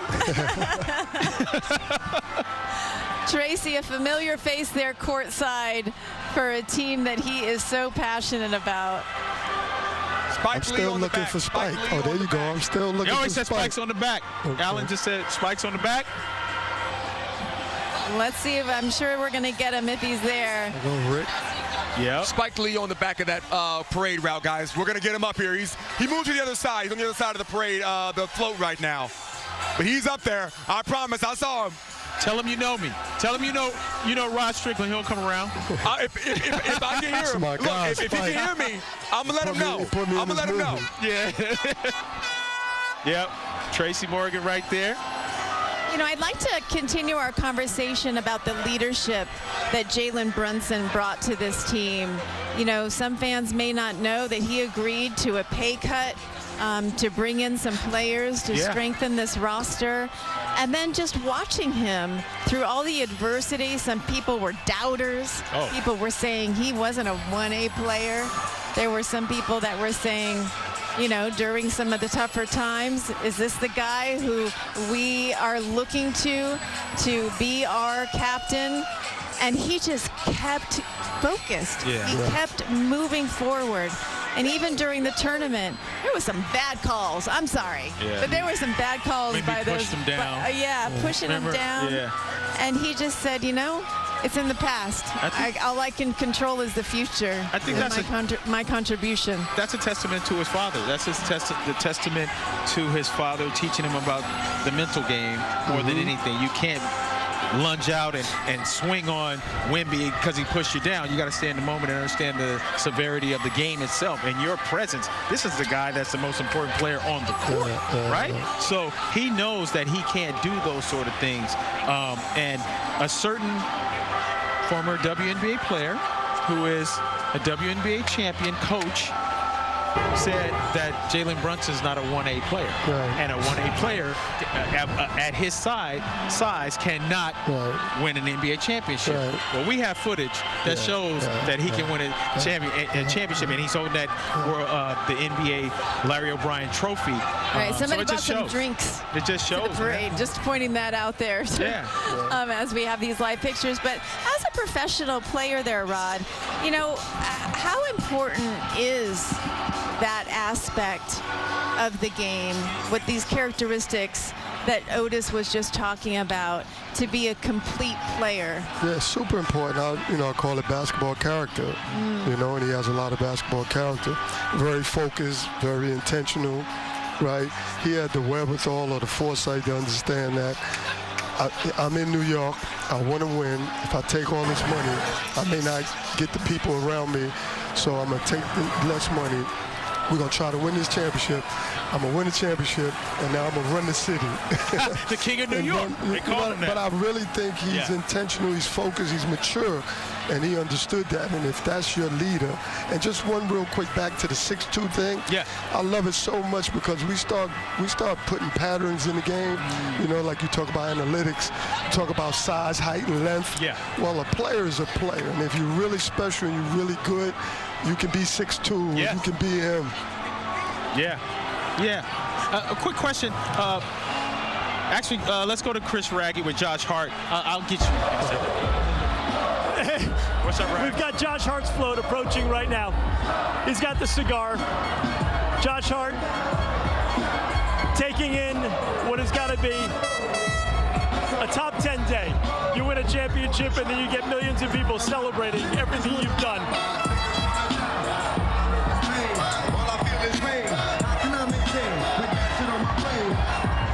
These guys are having a blast. Every float that goes by, they're having an awesome time. And if I could just kind of conversation from before. Otis, you said it best. He's now the king of New York. He's on the Mount Rushmore of top Knicks. Something tells me that pay cut he took, or taking less money, I should say, he's gonna get that and then some in return. There you go. He's just patient, man. Let's put it like that. He showed a little patience, but yes, it was business savvy. It worked. Yep, it sure did. Hey, Chris, how are you, baby? Good to see you. And Rod, I was wondering, you've coached your son, right? Yes. What is that dynamic like? Well, because Rick Brunson is on a staff that his son is really getting off and everything like that, but what's that dynamic like? Oh, it can be tricky. Yeah. I mean, you can even think about the times they kind of show their conflict. Right? Because sometimes family stuff can roll over to the basketball stuff and vice versa. Right. So it's a unique dynamic. But I loved coaching my sons, and there were those moments, but I had one for 1 year and the other for 2, and it was the best time of my life because I think it brought us closer together, had us in a daily, you know, they were in college, I'm doing my thing. Right. Now we were able to be in one area every day and kind of get a feel us over again. Of course. So I enjoyed it big time. There's some tricky dynamics to it. Yeah. But I wouldn't trade it. I would not trade that moment. Nice. Just seeing this float going by, we saw Fat Joe and some other folks there with some microphones. I think they're trying to get the crowd in there with some interaction to keep them going and to make sure that they're all feeling a part of this celebration. But you can see the confetti coming down. Yeah. People are accumulating it on their clothes, on their hair. It's going to probably be stuck in their shoes and in their ears for all we know at the end of this day. Yeah. But there we go. There we go. We see so many folks now getting this moment that they've been waiting for years. Could that be Spike there at the end? At the back. Yeah, you know it looks like him. Yeah, because we see Brunson at the front, and we heard Spike Lee was at the back. Yep. Is it true that he still pays for his own season tickets? I think so. I don't know. Is that true? I think so. I heard that. I heard that. I don't know if that would be me, but he can do it. Good for Spike. Yes, and we've got another youth band here playing a part in all of this excitement. Again, just reiterating how important it is for New York City youth across the tri-state area to be a part of this. And there we see Clarkson with a massive smile on his face, ready to celebrate. And you were talking about he was the first Filipino to win an NBA title. Yep. Can you talk about the pride that comes along with that? Oh, me? Yeah. Absolutely. I mean, listen, when you think of Filipinos, you don't really think of professional basketball players, Right, do you? right. I mean, it's amazing. And the Filipino culture takes such pride in people that have achieved success. And they want to support them. And every Filipino that you meet, after 5 minutes of meeting them, they're your auntie, or they're your uncle, you know, or they're your Love it. cousin. So it really is a sense of we see Martha Stewart there, but in the Filipino culture, everybody is family. So I know that having him on this team, and with all the Filipinos that have chosen the tri-state area as their new home to bring up their children, this is somebody that they can look to and say, hey, look at what he did with his life. You can do this too. Inspiration. And I'd love some lumpia. Yes. Can I get some lumpia, please? Well, you know, he had an Instagram post recently where he was talking about all the great Filipino restaurants across the city to make sure that everybody knew. But let's go Knicks, as those signs say, the city of champions. Go New York, go. We've got the confetti flying. We've got Jalen Brunson with the trophy. Jalen looking pretty chill here this afternoon. But he usually is. Chill. Yeah, He usually is. He's a chill. His father, now that's a different story. And he talked about taking all Jalen's trophy. He said he doesn't have any trophies at his own home. Oh, he has really? every one of them. He was going to take his MVP from the finals, from the Eastern Conference Finals. In a few minutes, he's going to have that World Championship trophy in his midst as well. He's right to Jalen's right.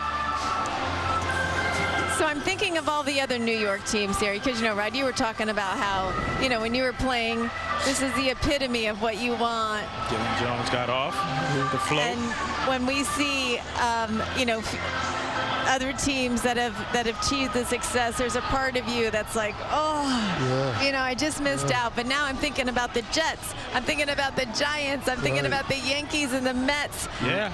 Is there some of that too with these other teams here in New York, looking absolutely. here at our Knicks going, oh man, I want some of that. We got to step up our game.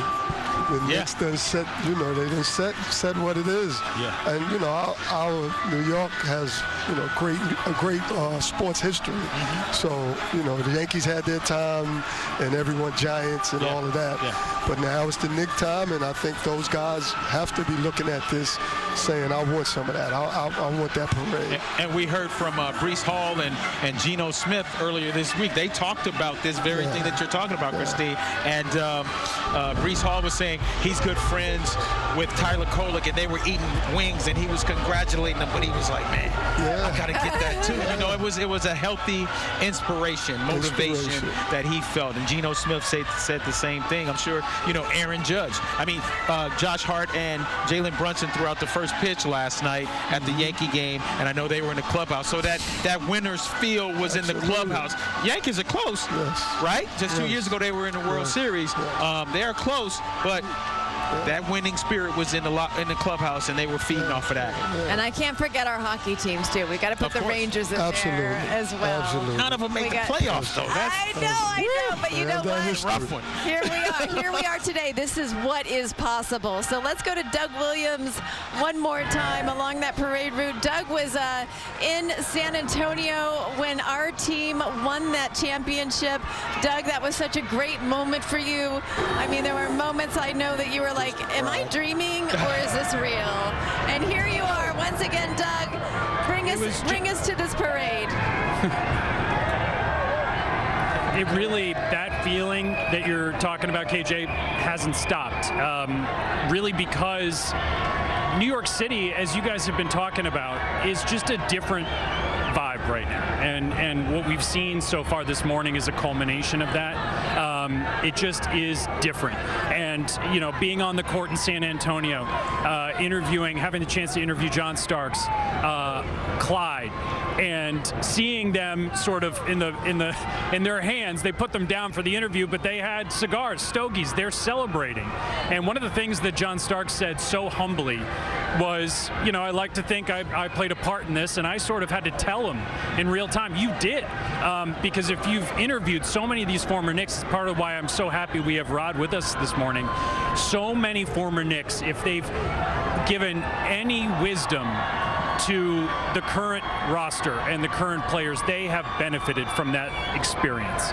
And Knicks that really wish that this had happened to them in their playing career and got close, unable to ultimately win a championship, but they have played a role in this. That's been really one of the highlights of seeing them go by in this parade. Hard to even give you a highlight. Seeing Mitchell Robinson by himself in his truck, which is, by the way, not a parade float. He actually drives that thing to and from the Garden.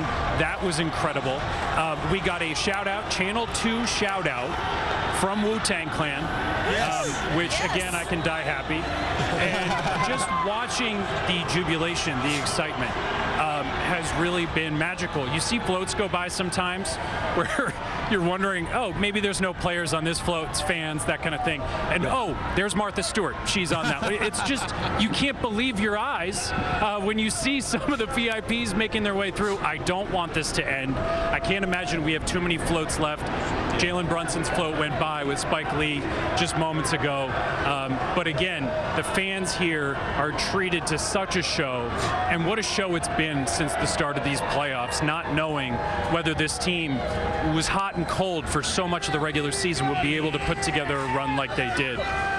Clearly saving themselves and saving their best for when it counted.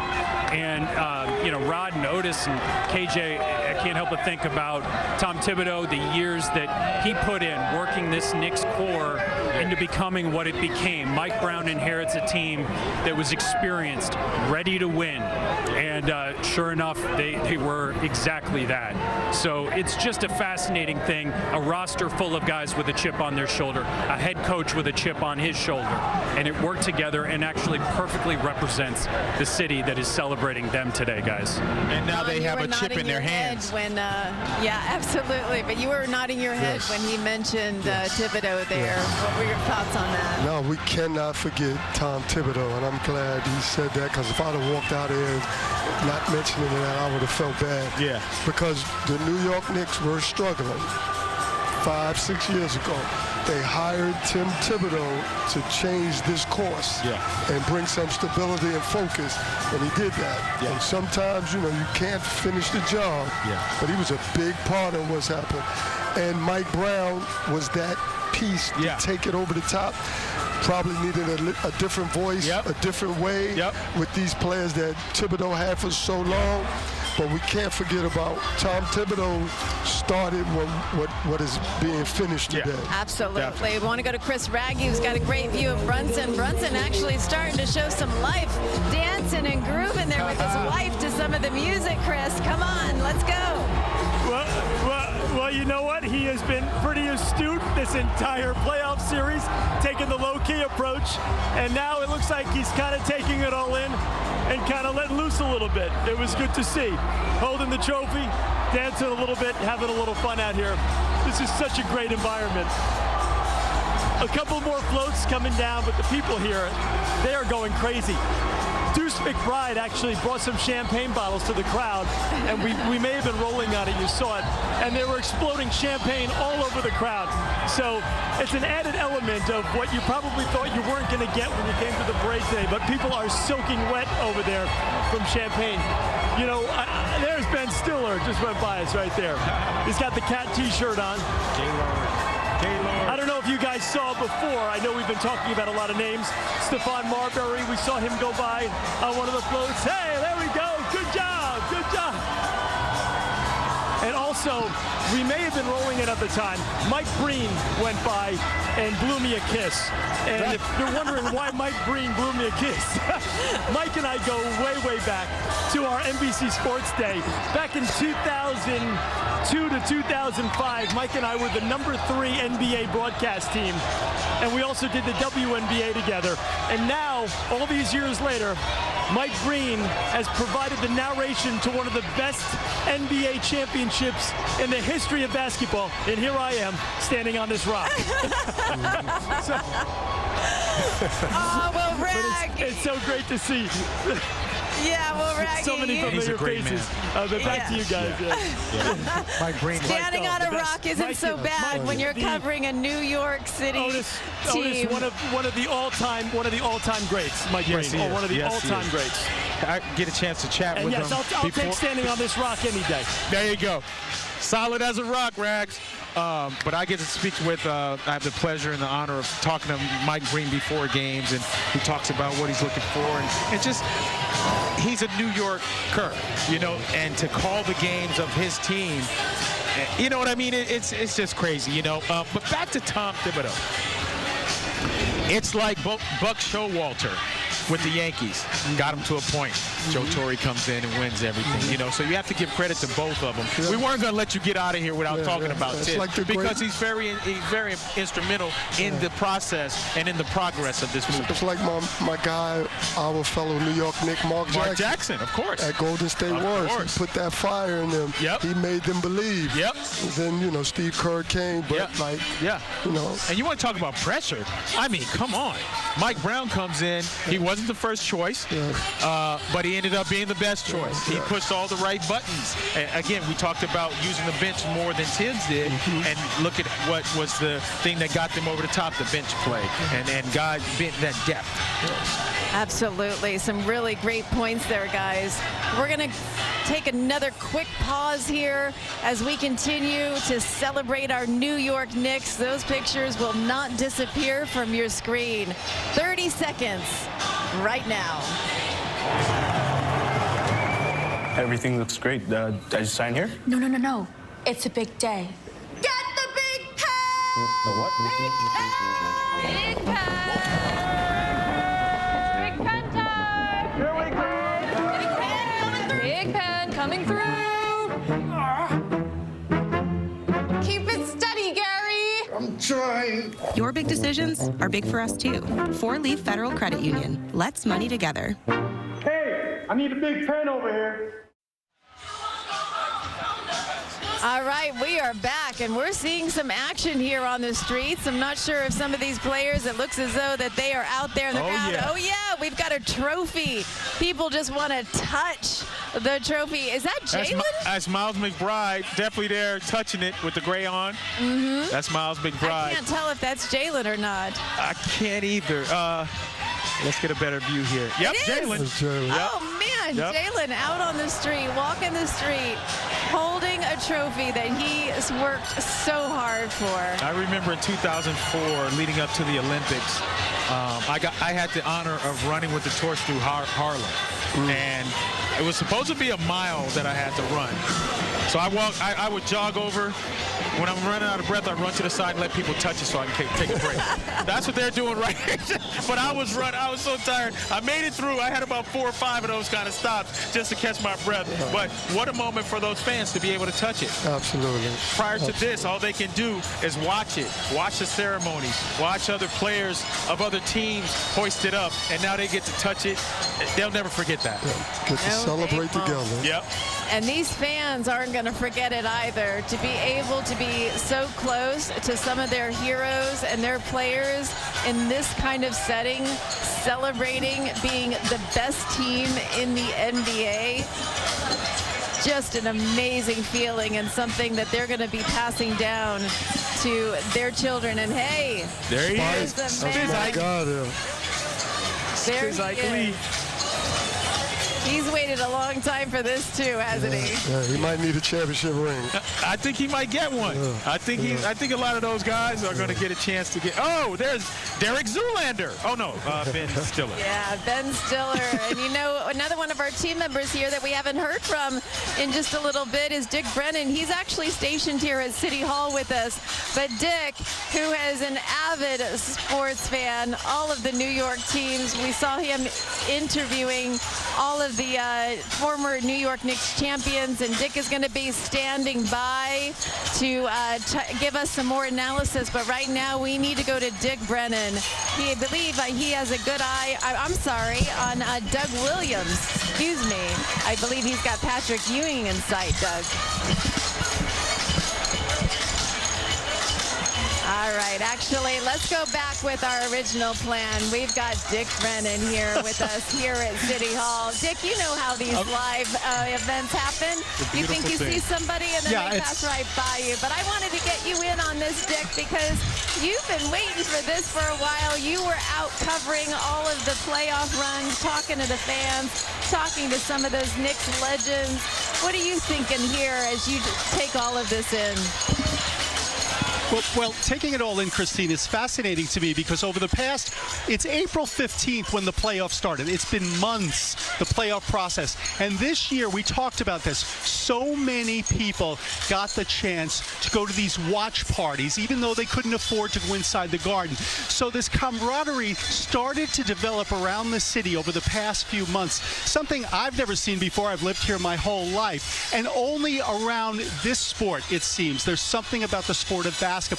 And today is the culmination of that entire camaraderie, it seems. The city is finally, we've been on the yellow brick road for 2 months, but now we're all in Oz. We're in paradise at long last. And in this spot right here in City Hall where we all are, I can tell you, starting to fill in, and the mayor also put up a lottery for just plain folks who can come in, and there'll be a few hundred of those who'll get a chance to see this. Aside from the VIPs, we just saw Chris Christie walk in, and those types of people, just plain folks are going to be here. But I got to tell you, for me as a Knicks fan my whole life, to see this, Spike Lee, I did get a chance to interview him over the course of the last couple of weeks, and I asked him about that great game, the Anunoby game, and he said, this is better than when the ball went through Buckner's legs, meaning when the Red Sox lost. So that gives you an idea of how much excitement has been built up all these years.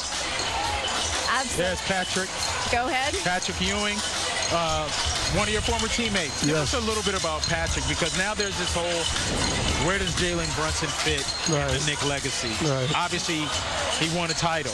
He's Mr. Clutch. He's the NBA Finals guy.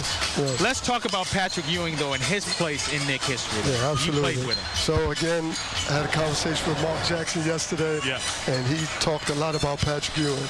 And, Marcus said Patrick Ewing is the greatest Knick of all time. Yeah. Now, Jalen Brunson has done something incredible. He's done something Pat was not able to do. But only time will tell where Jalen Brunson fits, but we know he fits high. Oh, he's up there. We know he's way up there. But it's just a matter of time, and I think I heard Rick Brunson say that, which I thought was great, especially in these times where young people sometimes don't want to give the older their proper respect. And, so Pat, fierce competitor, great teammate.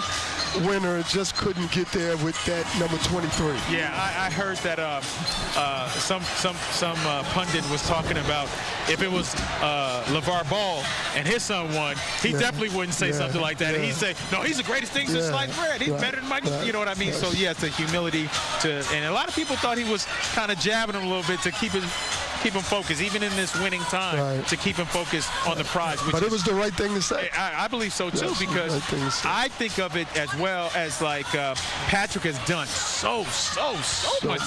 The length of the career. Brunson's been here 4 years. True, he did something, like you said, that Pat hasn't done. But Pat, he was the man. I mean, let's not forget, he was the man. Absolutely. Boy, paranoia. And he still is. He still is when he walks into a room. Oh, he certainly absolutely commands that. And speaking of being the man, we've had several men about town this week. What's it been like, for all of these players? They've been on all the talk shows. They've been on all the morning shows. They're getting standing ovations when they walk into a restaurant. This is quite a high that they're riding right now. Absolutely. They must be exhausted coming here. Yeah, I'm about to say, I don't know how that feels. No. But, incredible, man. Yeah. I mean, absolutely incredible. I think the fans and the excitement keeps them up. Even if they were tired before this type of thing, up the Canyon of Heroes, it's definitely uplifting and invigorating to them. This is it. This is what they're riding. This is the This is it. I mean, here? Man. Doing it here? I know. It is like reaching the summit is what it feels like when you win a championship for a New York team. And Ryan, I know you wanted to say something about Mike Brown. We talked about that Jon Stewart? Probably so. Everybody's on it.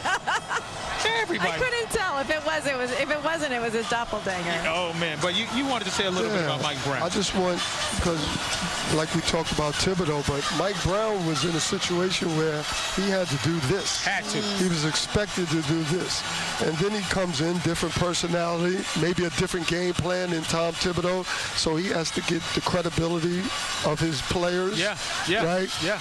I think Mike Brown was great because I know Mike Brown. Yeah. He was an assistant coach when I was in Washington. Oh, yeah. Like, that's my guy. Yes. So I know his personality. Yeah. Great guy, affable, but then he got some dog in him. Oh. So he has that ability to be both of that. Yeah. And I think that's probably what they needed at this time. And I thought he was just tremendous at doing it, and it's tough. And now he has 5 NBA championships, 4 as an assistant coach. Yes. First African, I'll say it in a second. Go ahead. Well, no, I just wanted to go to Steve Obermeyer. He's on the parade route as we continue to monitor here things at City Hall, because it looks as though they are definitely making their way closer here up Broadway. Oh, yeah. They're going to take that right turn and start to join the party here, the crowds that are waiting them. But Steve Obermeyer, I know that you're right along that turn there. You're starting to see some of the folks getting excited. Yeah, I think this is what's been happening is everybody has just been waiting for such a long time to see some of the players that finally it's an eruption and everybody is starting to see the players. Now here they go. This is what it's about. This is about the fans thanking the players for what they did for them. This is as much of a championship for the city of New York as it is for the Knicks themselves. For the city, it's almost like we're celebrating a little bit of relief that's taken so long for us to be able to celebrate a Knicks championship. But yes, they are about to stop through here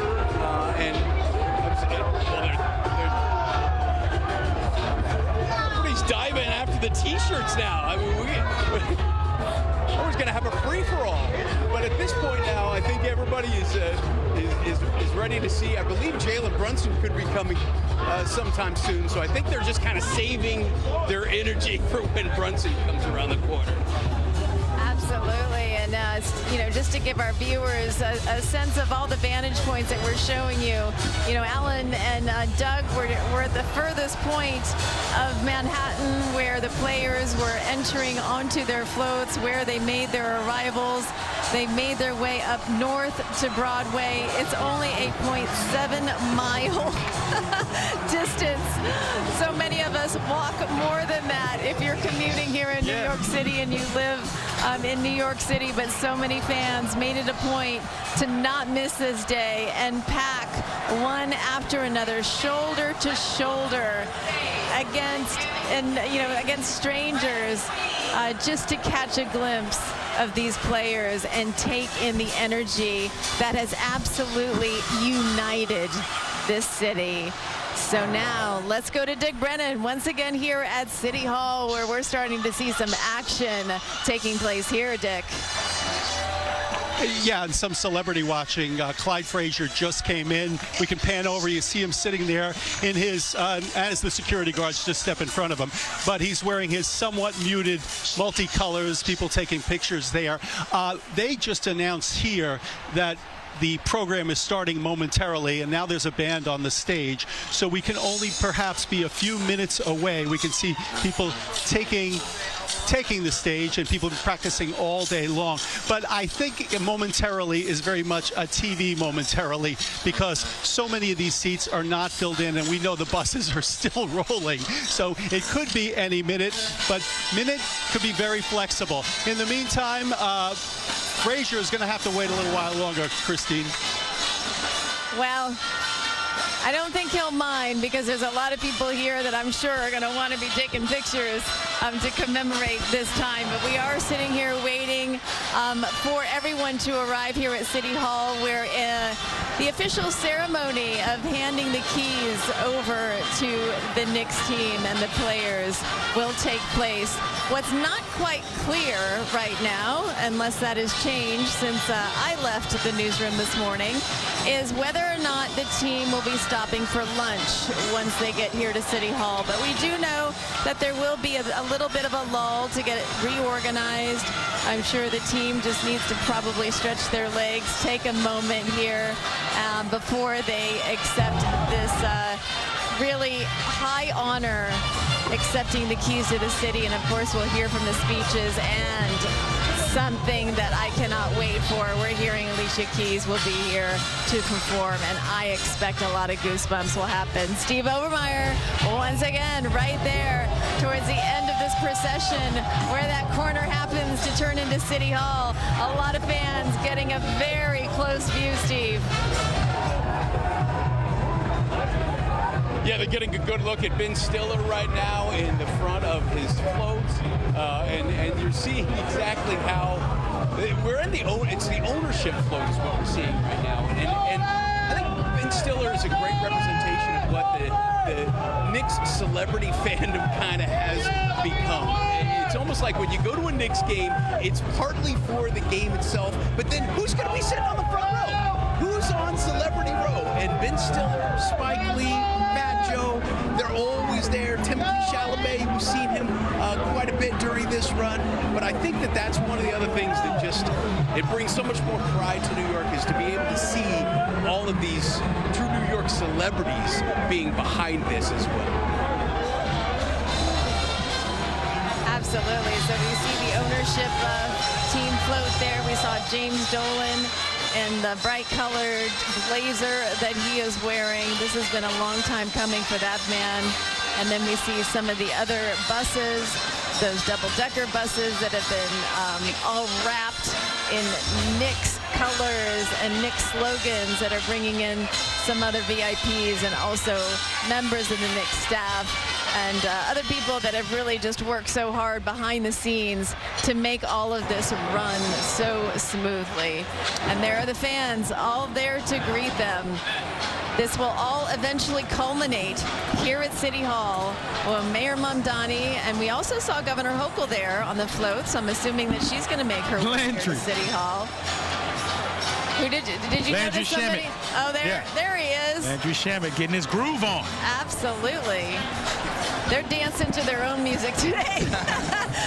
No soundtrack required, I don't think, when you're having this type of celebration, for sure. But let's go back to Doug Williams along the parade route. Doug, anybody interesting that you're seeing your way?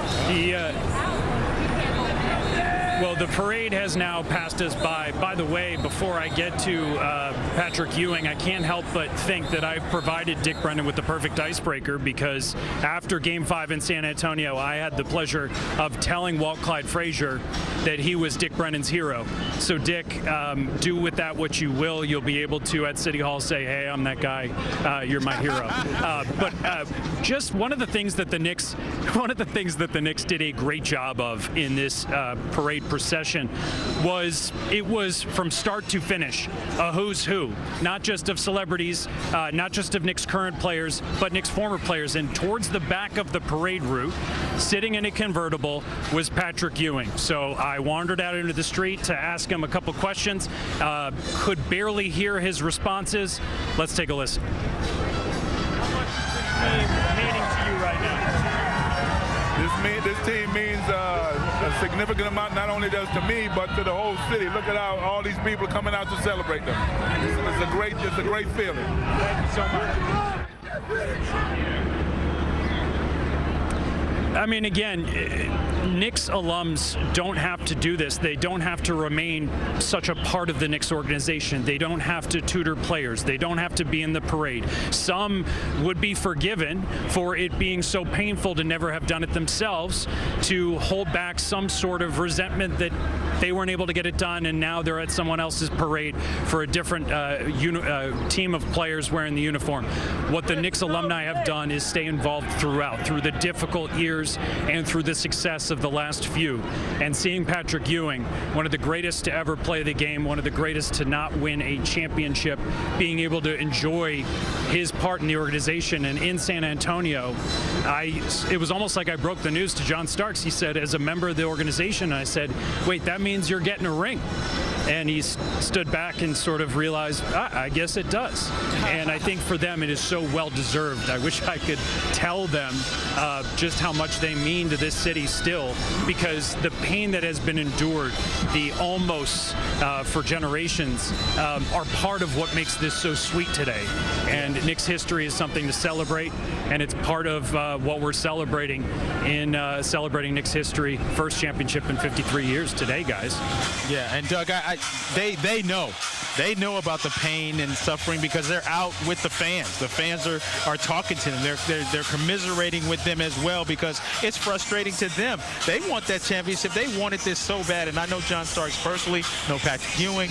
They really, truly wanted someone else to win one. That look of relief on their faces after the Knicks won the title is ever etched in my mind, and seeing them, being rewarded as well. It's a great feeling, man. This whole thing has been great.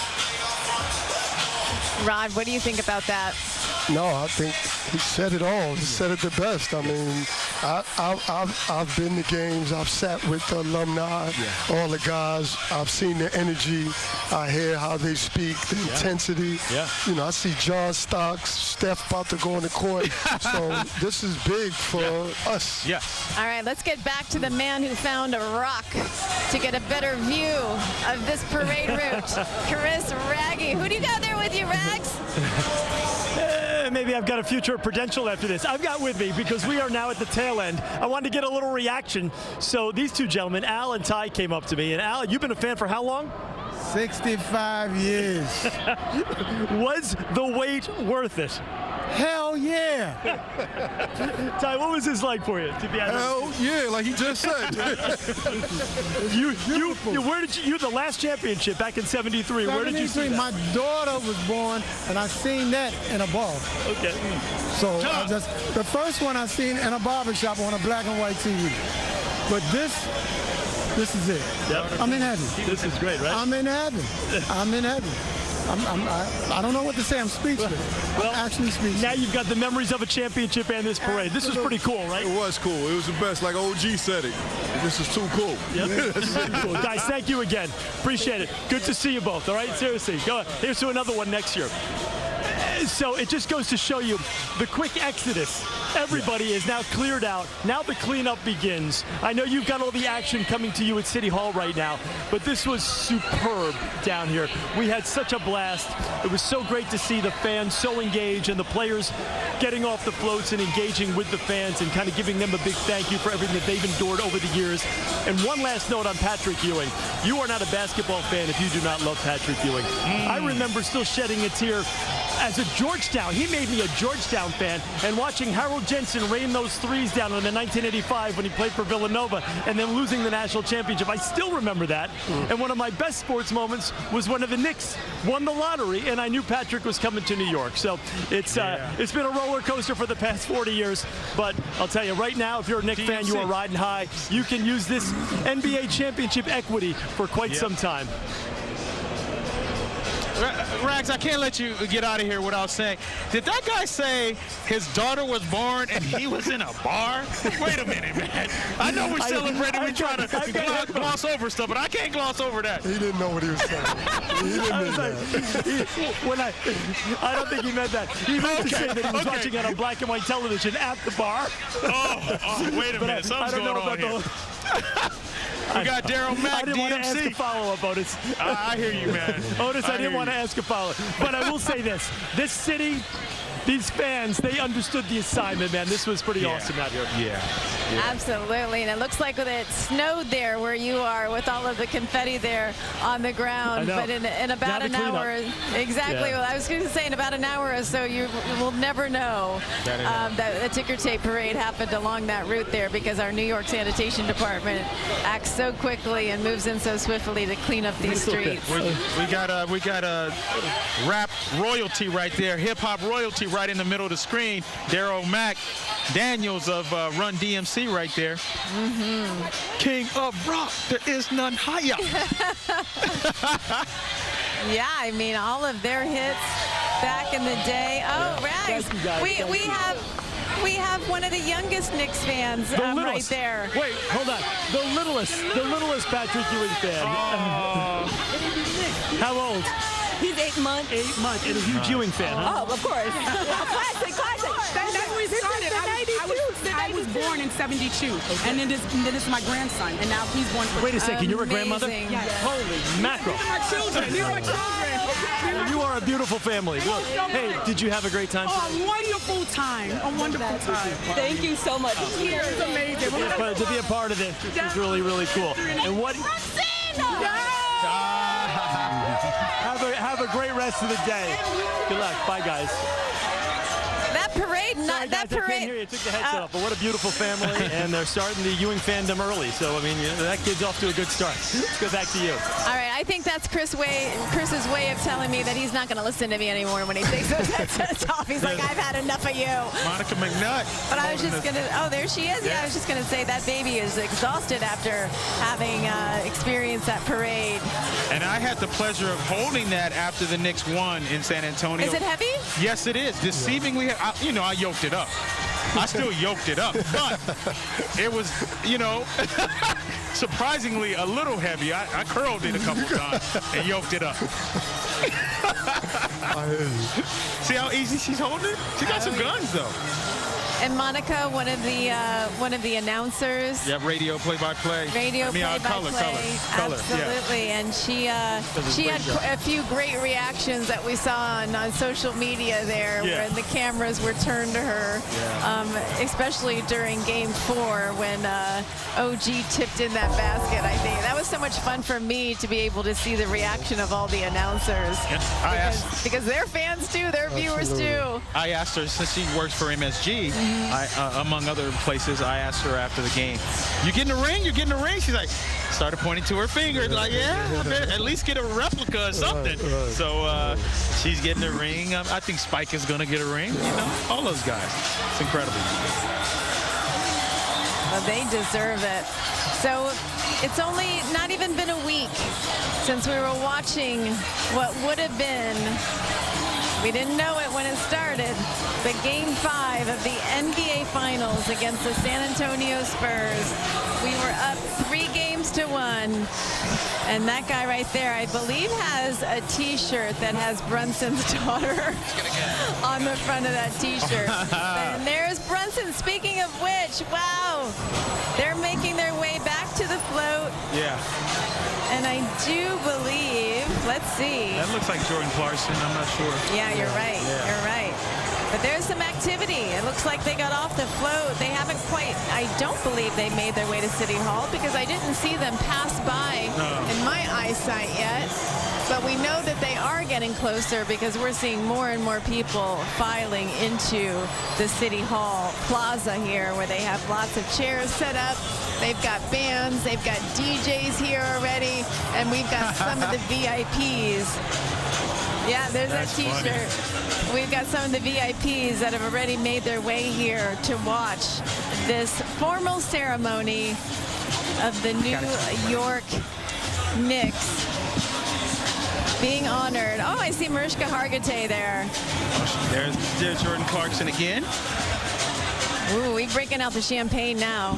You know, I was in the locker room after the celebration and everything that they had, and there was some empty champagne. I didn't even grab one. I for a memento. Oh, That's a rookie move by me. Yeah, rookie mistake. Rookie mistake. Is that A Boogie? The rapper A Boogie? Oh, yeah, probably so. Oh, she's like, no, I got it. You can't hold it. We got some fans that want to get a picture with the trophy. They all want to get selfies, but the cops there saying not too close, not too close. Okay, we're going to take a quick 30-second pause here as we continue to wait for our Knicks to make it here to City Hall, where they will accept the keys to the city. We'll be right back, and you're not going to miss any pictures. We'll keep an eye on things so that you can too. All over the place. Well, is there? Welcome back to our live coverage of the Parade of Champions, celebrating our New York Knicks, who finally brought home a championship for New York City and other parts of the tri-state area and really all over the world, because we've seen people traveling here from out of state, out of the country even. We met a guy and his son traveled here from all the way from Australia because they wanted to be a part of this. So many people, such a world following for this team here, and here we are today. Let's talk more here, Otis, about Mike Brown. Yeah. You know, and the pressure that was made on him. I remember there was one point during our coverage of their season, and things were not looking good. And you were saying to me on set, this guy's got to turn it around. This is what he came in for. Otherwise, he might be a short timer. Well, listen, when they fired Tom Thibodeau after getting to the Eastern Conference Finals for the first time since '99, I mean, that's pressure, right?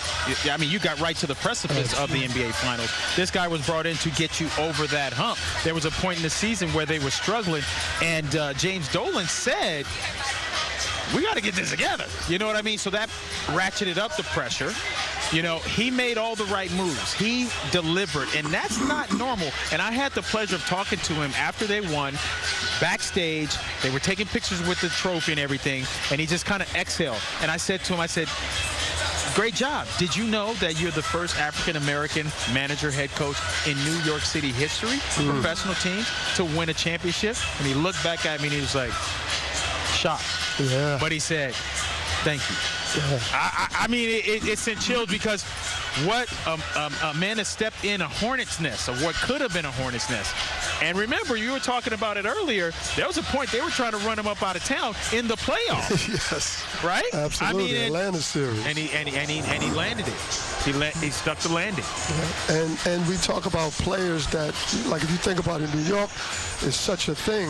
We've had players in the history of this league that didn't want to come here. Of course. So for Mike Brown to accept that says a lot about Mike Brown, too. He does. Because the others didn't. Yep. And he took on the challenge. Yeah. You come into New York, you got to have some, you know? Yes, sir. Yeah. It takes a special person. Yeah, you have to have special DNA, because we've seen people come through here and the media and the fan base just ate them up. Yes, yes. They didn't last long, that's for sure. And he wasn't the first choice, don't forget. Right. So they went down the list a little bit. Yeah. He's a two-time NBA Coach of the Year, though. I mean, he's a guy that has won, so you got to have that kind of, like you said, you had that intestinal fortitude to believe that you can be the one, because it was finals or bust. I mean, and only two teams get there. Right. In New York City. Yeah, in New York City. So it was remarkable. Let's check back in with Dick Brennan. He's here with us down at City Hall, just a step down below from where our vantage point is. And Dick, it's such a great view there behind you. We've got the Knicks banners, we've got the logos, we've got all of the players' numbers with their names behind you. It looks gorgeous here for a celebration. Yeah, Christine, and it's really filling up, too. And we've got Clyde over my shoulder. I'm going to talk about Doug Williams mentioned that he is indeed my idol. I have to tell you one fun New York story about Clyde. In his book, which we all read when we were kids, Rockin' Steady, A Guide to Basketball and Cool by Walt Frazier, to give the exact title, he said he thought the coolest people in the world were people who may recognize him from a distance, but don't say anything and just act cool. That was his definition of cool. So one time I get on the subway on 34th Street, I look down, and there's Clyde, my idol, okay? And then suddenly I wanted to say, hey, but then I said, oh, no, I can't. So I just froze. I looked down at him. He glanced up at me. The train stopped at the next station. I started to walk out. He just looked at me and he nodded. And that was it. And I walked off and I said, Clyde thinks I'm cool. And that's it. And I've never approached him, and Otis knows this. I've never approached him in my entire life. And so as long as Clyde thinks I'm cool, I'm going to stick with that. That's it. I'm done. That's good enough, man. But let me tell you, though, I know Clyde, if he met you, he would be impressed, man. He would call you cool anyway. Yeah, as Doug Williams pointed out, he referenced me as that guy in the studio. So I'll take it for what it's worth. But what I'm describing is really what a lot of New Yorkers are feeling, and also about generations, about Patrick Ewing, hey, about Stephon Marbury. Everybody remembers Marbury. And then you go to Carmelo, who I saw walk out the other night. It's generations of fans. It's fathers, sons, mothers, daughters who remember way back when. Maybe way back when, Christine, you said earlier, about the little girls you interview, and they say, I've been a Knicks fan my whole life, and they're 11 years old. But that's what it's all about. And that's what this feeling is all about. It's all of us through the years with our team that hasn't changed, the Knicks.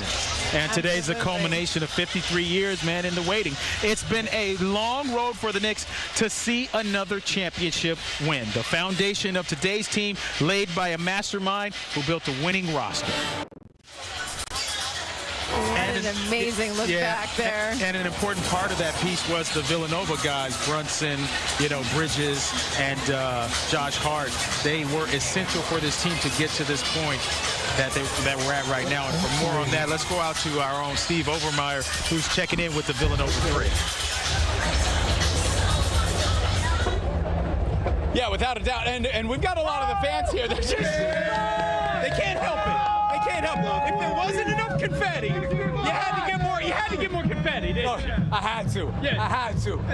I waited my whole life for this. Yeah. You know what I'm saying? And I get to enjoy it with my daughter, who hasn't experienced as long as me. Yeah. But we're here. We're here, New York. Yeah. We're here. Look at this. Strangers become friends. Everybody knows each other. This is like a family reunion, New York style, and I feel like at the heart of it is who you see coming down the parade. Who was the guy that you had to see? I had to see Jalen Brunson because, he's a small guard. No one believed in him. So by him winning and still hoping all of us that we could do what we want to do with our life. Because he did it after telling he can't do it, and boom, got found MVP, everything. Can you put into words what it feels like to be in the middle of this confetti, to be in the middle of a championship? It's electrifying. Everybody's united. We all one. Everybody's friendly, family. Yeah, you already know. And after this is probably going to be another party. After party is the after party. All summer we party. Repeat. Legendary. Once in a lifetime. It's been a week-long party already. You've got to admit, there has been something magical that has happened with the team this year, hasn't it? What was it about Game 4 that really set you guys off the aim? It's a lot of us went through a lot of heartache with this team. Heartbreak after heartbreak. But years after years. Nobody wanted New York to win, and we finally did it. We're going to celebrate the whole summer. Everyone in there to Ronaldo Balkman, Chris Duhon, Moutier. Man, I don't want to hear nothing, man. Those are real Knicks fans, man, since day one. there has been an invisible thing happening with the Knicks this year. You couldn't quite put a finger on it. Sometimes you couldn't quite put a finger on it, but I tell you what, it's been responsibility, accountability, selflessness, and friendship. So we decided to go to the place where that invisible thing started. That is when really boys turn into men, right? It's those formative years of high school and college when they're being shaped by people that are surrounding them, and then they're forging these relationships that then strengthen their bond, and also just the way that they are now becoming examples for all of, not just the team, but the city. Amazing story there, Steve. Thank you for sharing that with us. So let's talk about some of these plays that we saw along this series, in particular the finals that we saw all the way up until Game 5. And I want to get both your perspectives on this, but Otis, I'll start with you.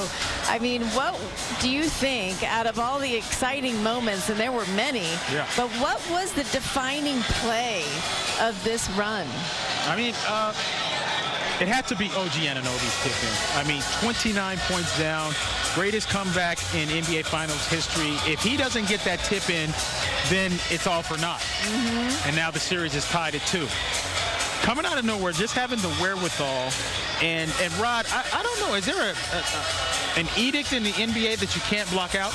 Because none of the San Antonio Spurs even looked. Because I was taught you look, and then you roll with a person or something like that. But now it becomes a jumping contest, and OG was able to out-jump him and hit that crucial basket, which to me was the most defining play in the series.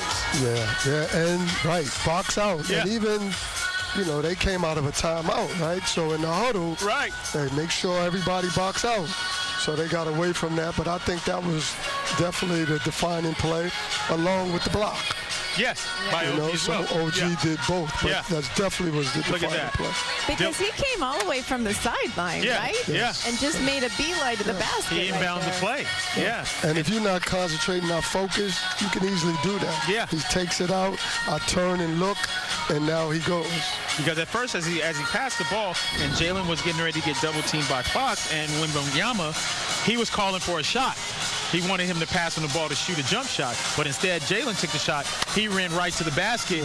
There he was right there, Johnny on the spot, or OG on the spot. Well, for some of you viewers that are joining us here, it is 5 minutes past 12 o'clock, and all morning long, because normally our noon broadcast is airing right now, but all morning long since 9 a.m., we have been covering this Parade of Champions for all of our viewers and Knicks fans across the tri-state area, and even online across the world. You could be watching this on our streaming channel. And we have watched these buses and these floats and these players and their families and the coaches and the staff make their way up the Canyon of Heroes. They began at Battery Park. That is the southernmost tip of Manhattan, and they all climbed onto their various vehicles. We saw Kat in that wonderful souped up truck of his. Oh, I'm sorry. It was, excuse me, it was Robinson. It wasn't Kat. Thank you, Otis. Chime in whenever I make a mistake like that. Call me out on it. No, that's okay. not what a good teammate does. It's all good, all good. But we've even seen some of Hollywood's brightest stars here. We saw Ben Stiller. We saw Spike Lee. We saw, of course, Timothée Chalamet. We saw Tracy Morgan. Martha Stewart, because she's got to add some flavor to this mix today. She's good at that, and it's just been really thrilling to see these fans interacting with all of these VIPs here today. So what we're waiting for now is for all of these floats to make their way here to City Hall.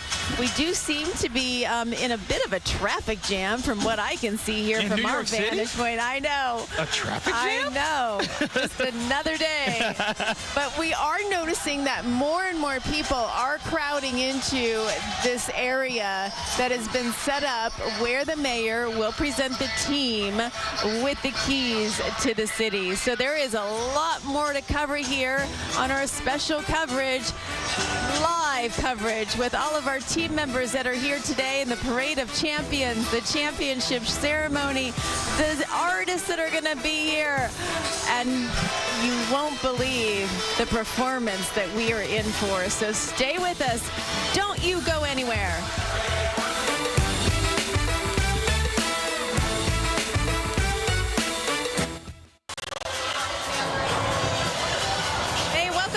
As we continue to bring you live coverage here on CBS News New York.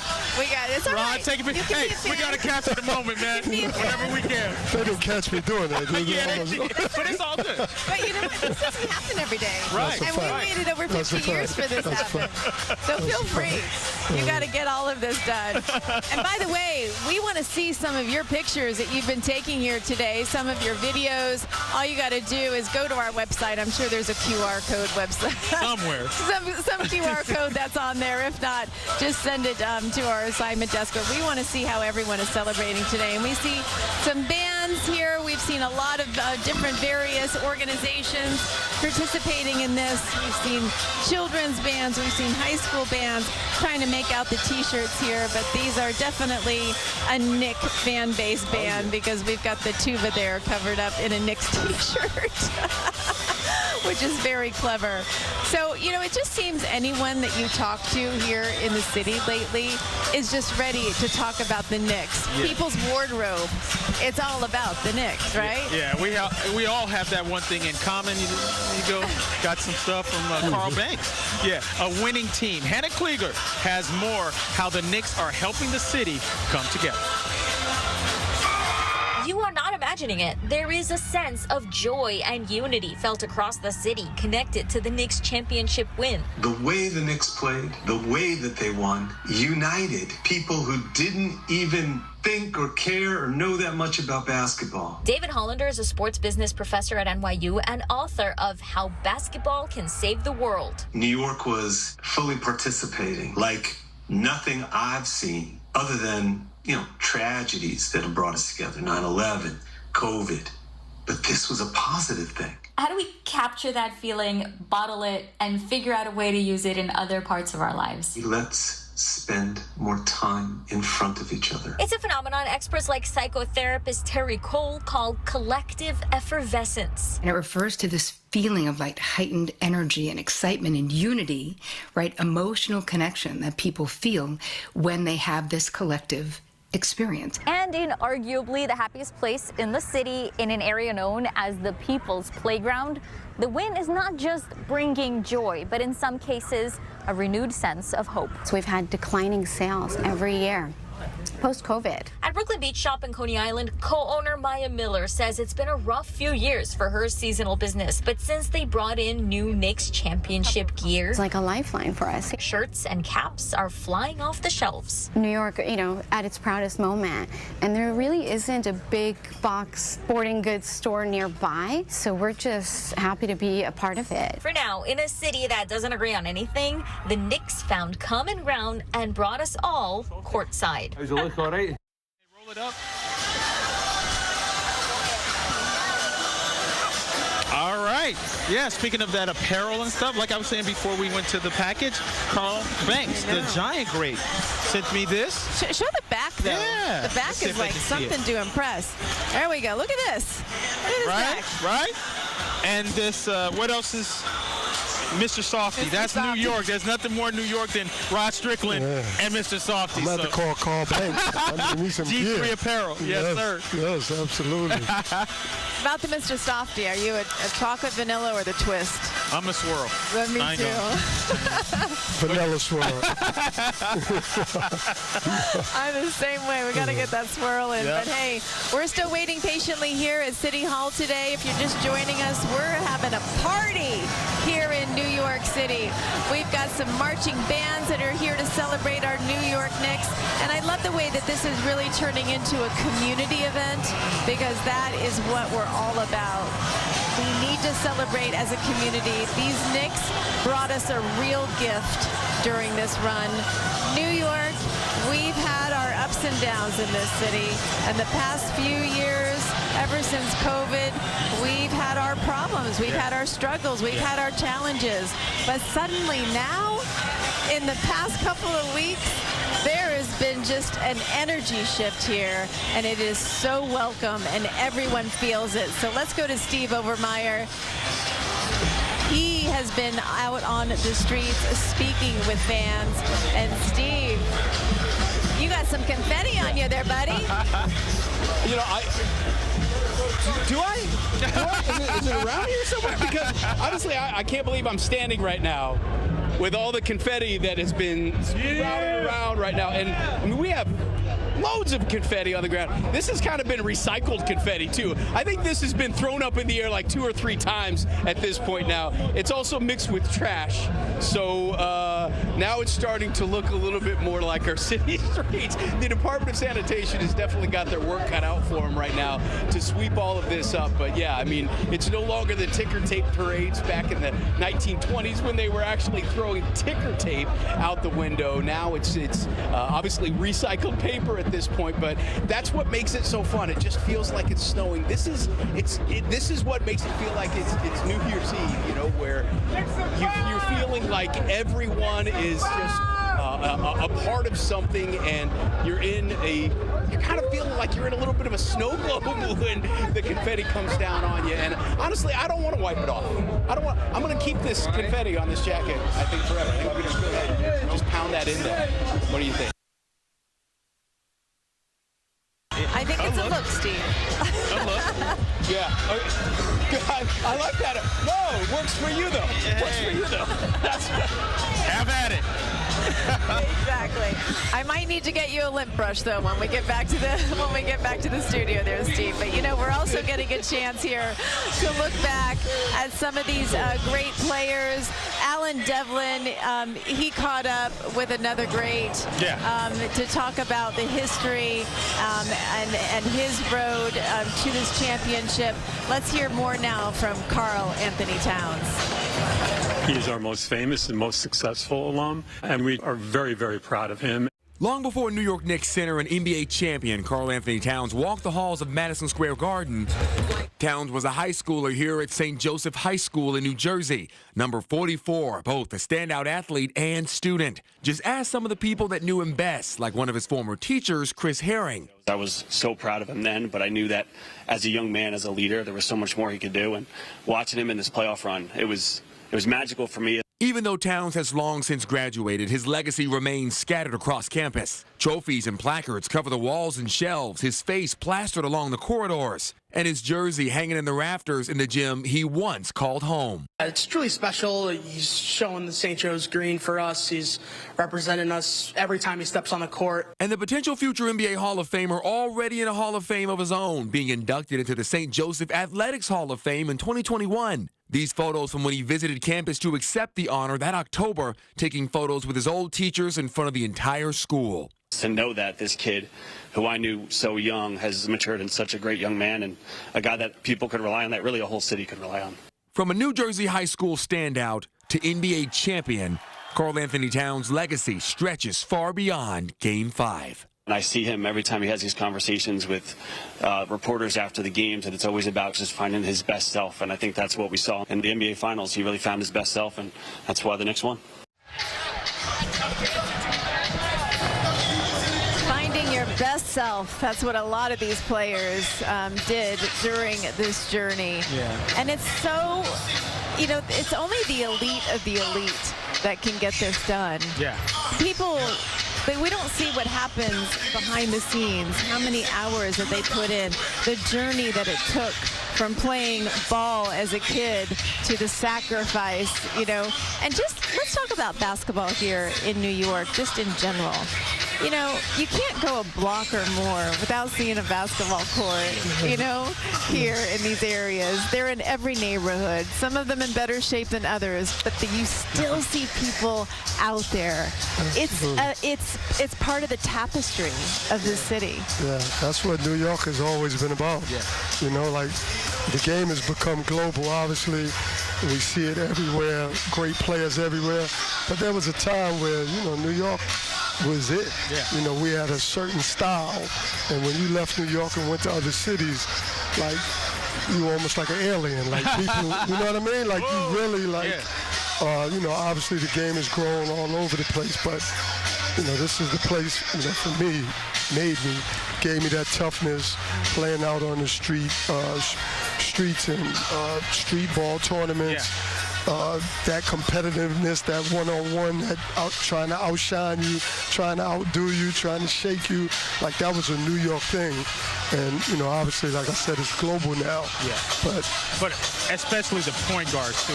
Yeah. That documentary, Point God. Yes. Of course, they were talking about Rod Strickland, guys like him, God, Shem, God, Sebastian Telfair, Stephon Marbury. The list goes on and on. Kenny Smith. I mean, Kenny Anderson. Mark Jackson, of course.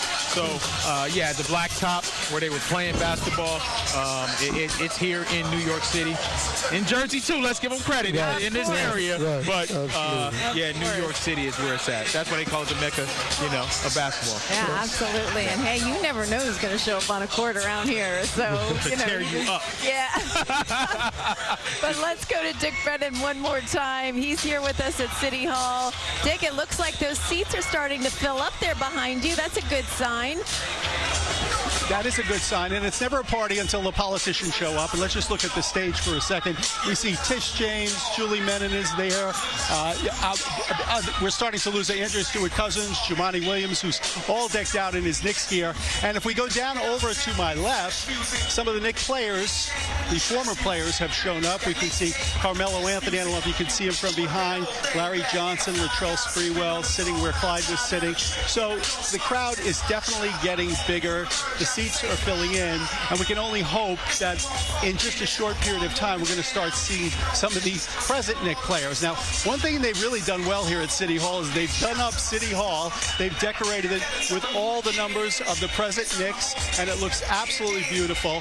You know, it's so strange to see City Hall like this because we're usually at some press conference or dueling press conferences here between opposing sides, and today it's just everybody together really enjoying themselves. And I can tell you, most of what's going on down here are people trying to get selfies with those former Knicks players, and wait, who knows? Oh, that's Mike Breen stepping up right now. How are you today? My whole life in New York, I always knew there were a lot of Knick diehard fans. I had no idea how many. Mike Breen. We're here. Welcome to the 2026 New York Knicks Championship Celebration. We've got a lot to do, so let's get started. First, an entertainment welcoming the most talented kids in the NBA, ranging in ages 8 to 14, the Knicks City Kids. All right, so Mike Breen is just introducing the Knicks City Kids, who I think have performed for us a few times already because they were practicing all morning long, and they're super cute and they're super talented. As they walk out, we'll take a look. And wait till you see the act they put on. It's pretty darn good. They're just passing through.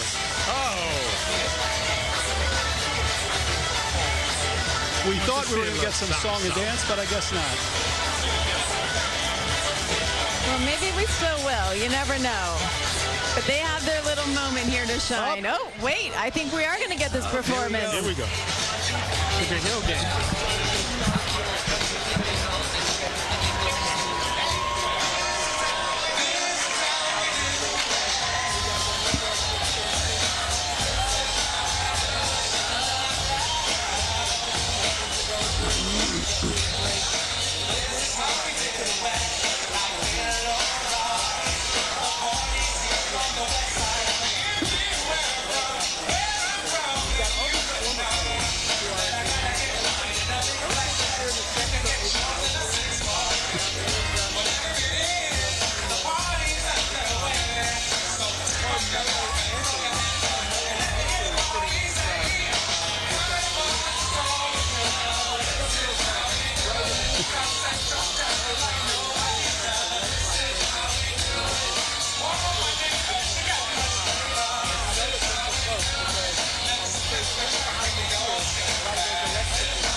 That's the second set of that here. I'm just tired watching them. That's how good they were. But I can tell you, it's the first time this audience has stopped to look at anything. So this audience is officially transfixed at City Hall. Yeah, Dick, and I think it's the facial expressions that really get me with these dancers. It's all part of the performance.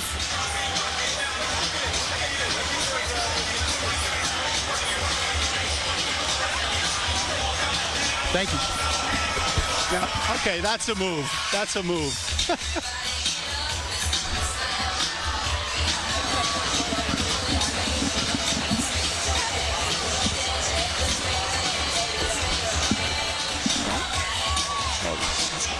All right.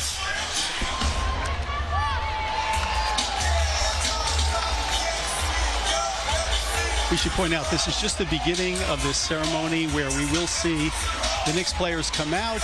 Presumably, the mayor will say a few words, and hopefully we will hear from some people like Jalen Brunson, and they will get keys to the city. They are getting what the former Knicks, the ones that, like Clyde Frazier, 70 and 73, never got. Key to the city, a ticker tape parade to remember forever, and the adulation that they well deserve.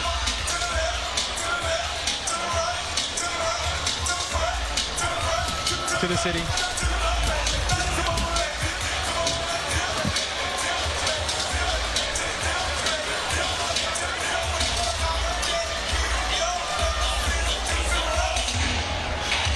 Who knew how big this crew actually was?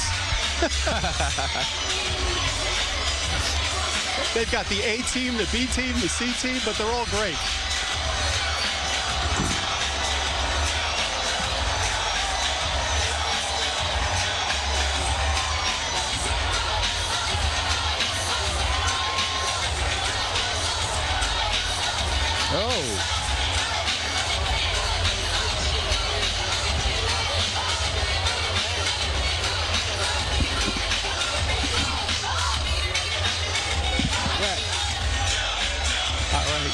I think that's a wrap.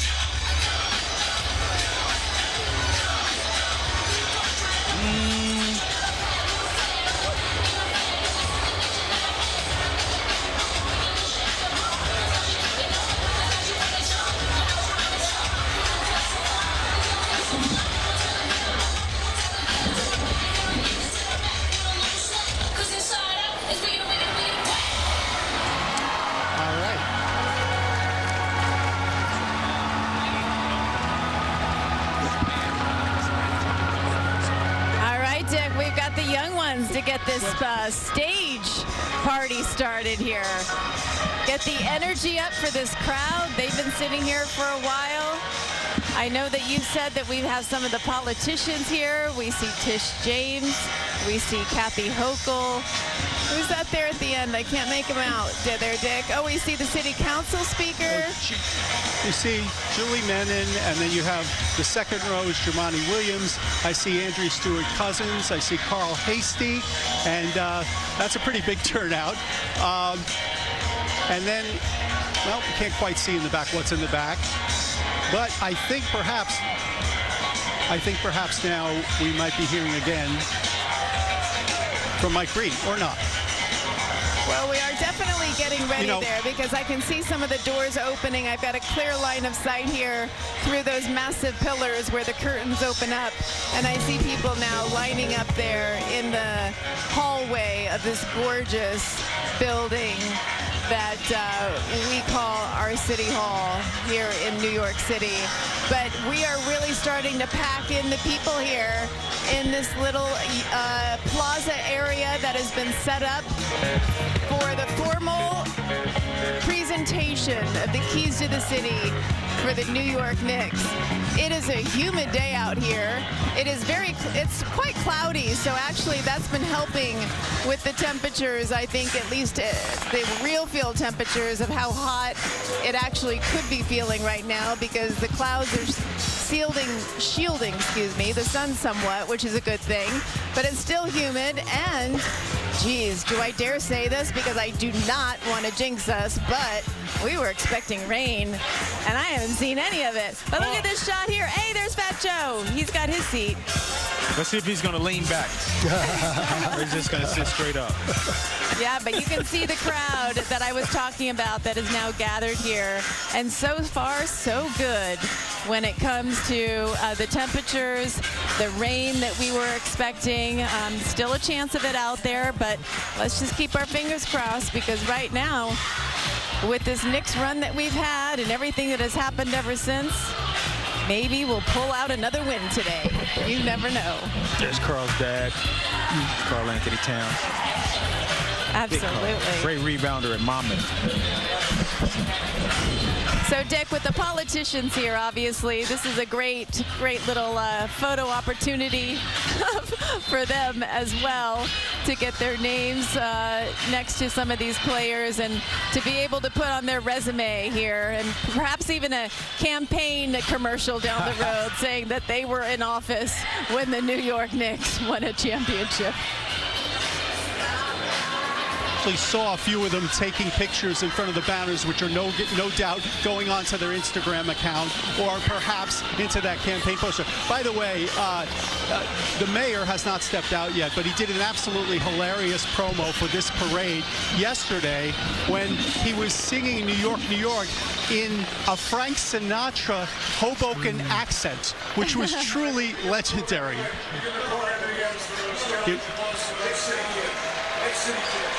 Here's Mike Breen again.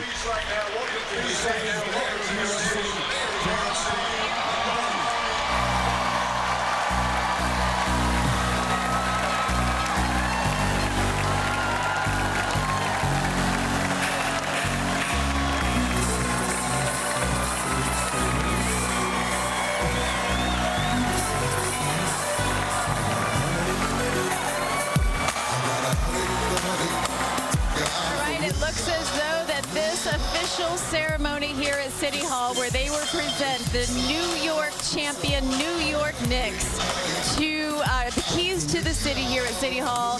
This is going to be the culmination of this parade of champions, where earlier today we saw them all load up into the buses and vans at Battery Park, and here it is going to all culminate here at City Hall on this very historic day.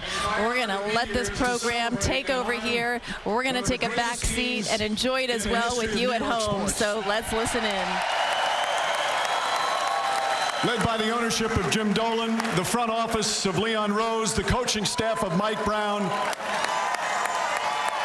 and a group of young men who played for each other, sacrificed for each other, and showed the grit and toughness of a champion. I know many of you Knicks fans have waited a long time for a team and a season like this. And many of you wondered if you'd ever live to see the day when it would happen. But your dreams last Saturday became a reality.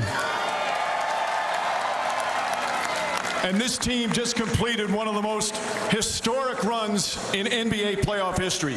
16-3, a 13-game winning streak, 9 consecutive wins on the road, 2 of the greatest comebacks in the history of the NBA. And you Knicks fans played an enormous part of it. Your dedication, your passion, and your loyalty through everything inspired this team to help them bring the first title in 53 years. So congratulations to you, the great Knicks fan base. And if you could take a look now at the screens on the side to watch this special video. All right, let's not wait any longer. Ladies and gentlemen, your 2026 NBA champion New York Knicks.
At this time, we ask if you're able, please rise and remove your caps for the singing of the national anthem. Here to perform the Star-Spangled Banner, please welcome Grammy-nominated singer-songwriter and actor known for his work on Broadway as the Scarecrow in The Wiz, Avery Wilson.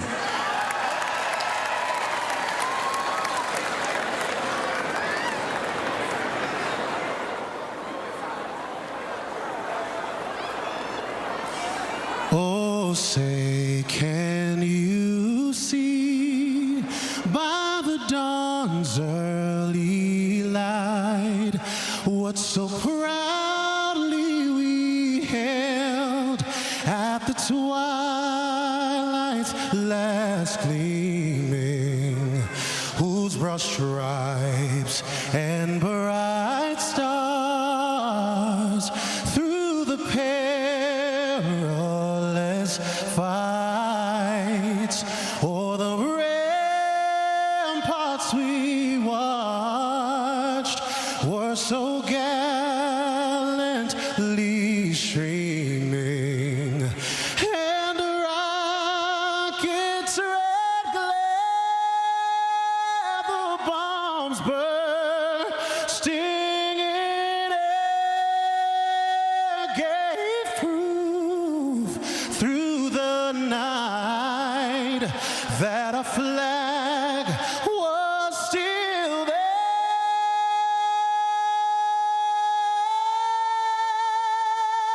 Oh, say, does that star-spangled banner yet wave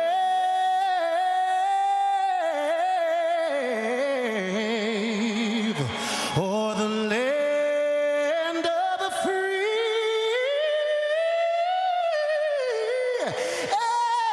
and the home of the brave?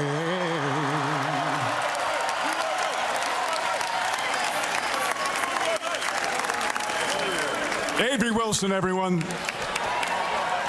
And right now, we can once again give a warm welcome to our Mayor of New York City, Mayor Mamdani.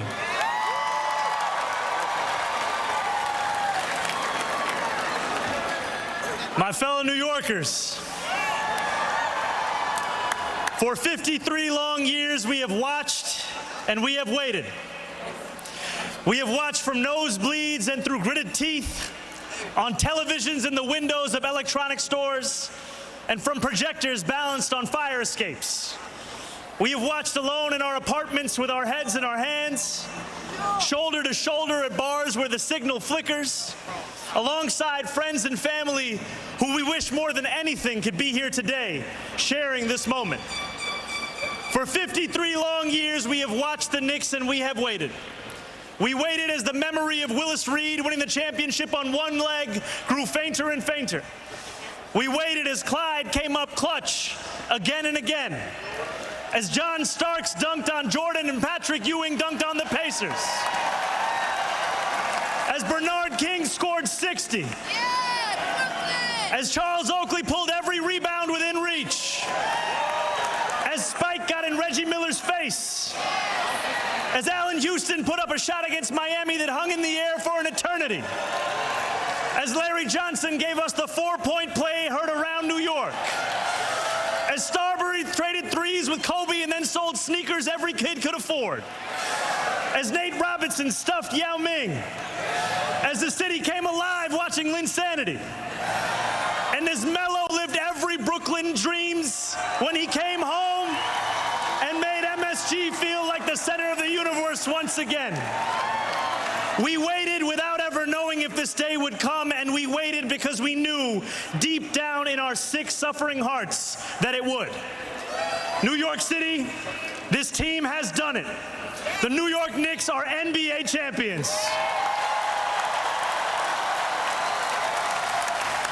We are here not just because of this team that will go down in New York City legend.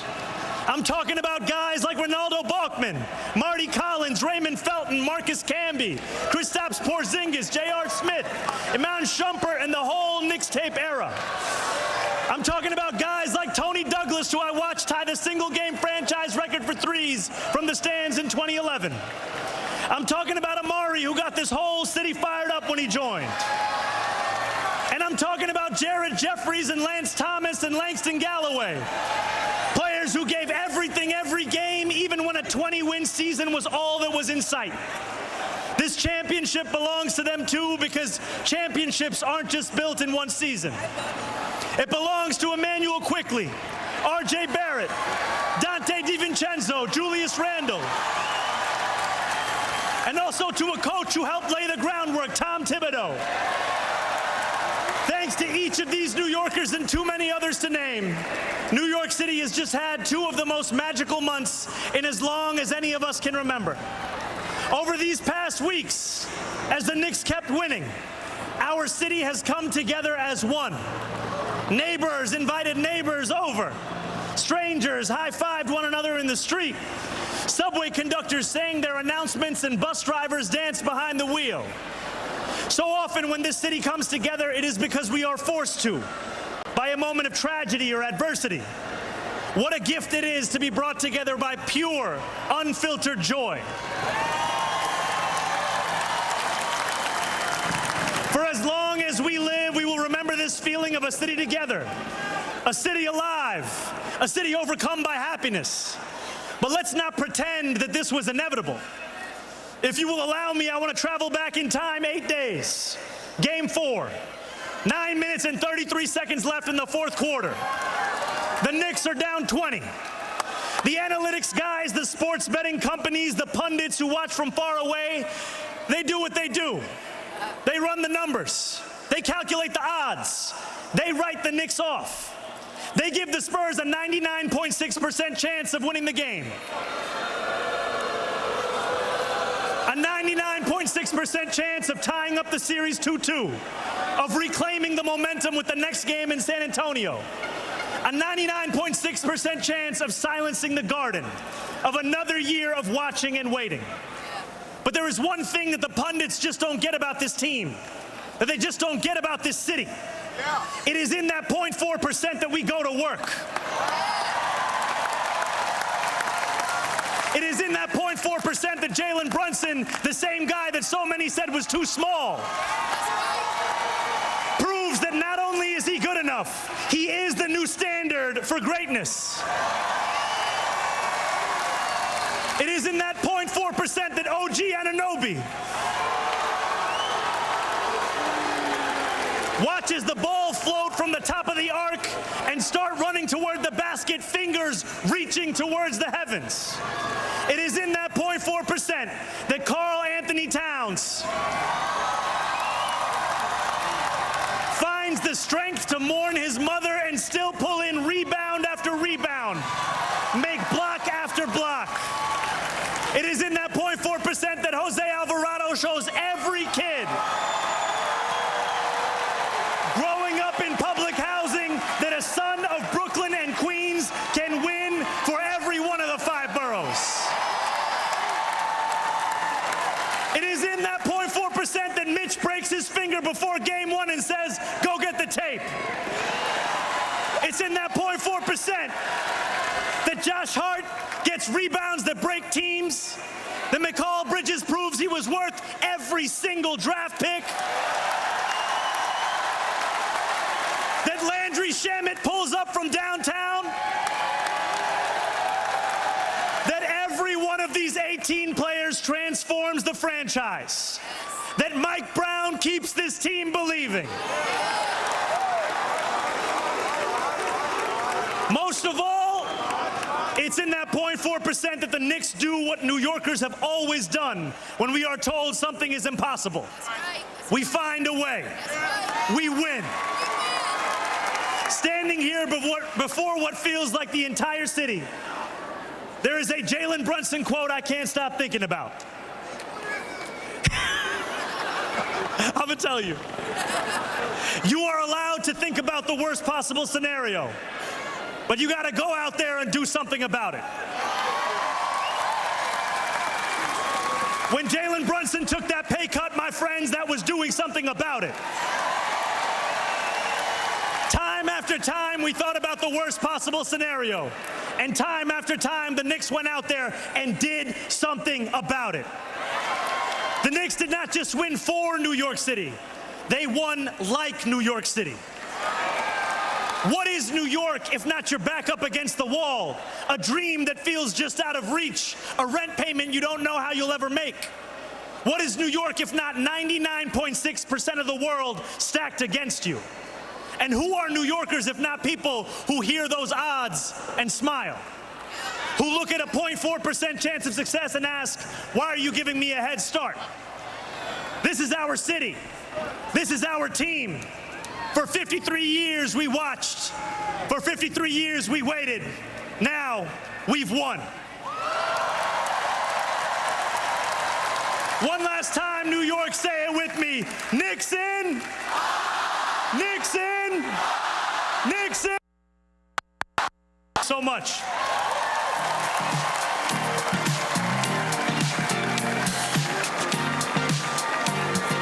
Thank you, Mayor. Now let's bring up the New York Public Advocate, Jumaane Williams.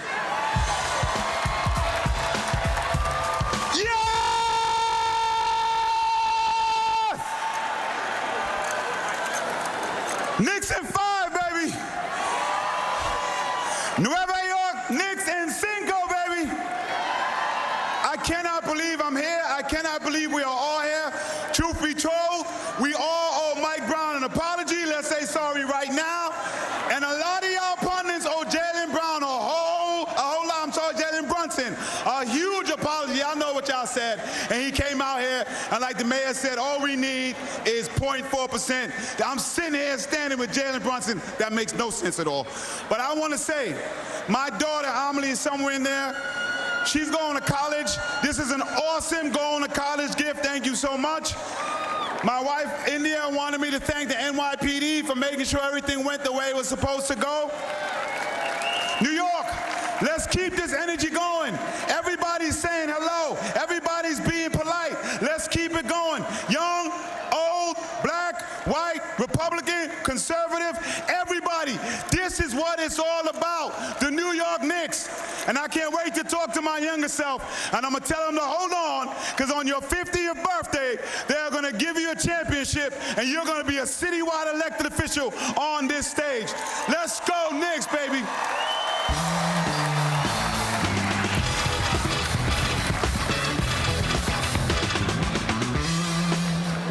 Next up, our New York City Comptroller, Mark Levine. Give it up for Jumaane Williams, the Spike Lee of New York City government. Bueno, señores, ya que hay un jugador boricua en este equipo y un jugador dominicano en este equipo, hay que comenzar con un chin de español. ¿Qué les parece? Miren la bandera. Si están de acuerdo, hagan bulla. Que viva Quisqueya y Boricua.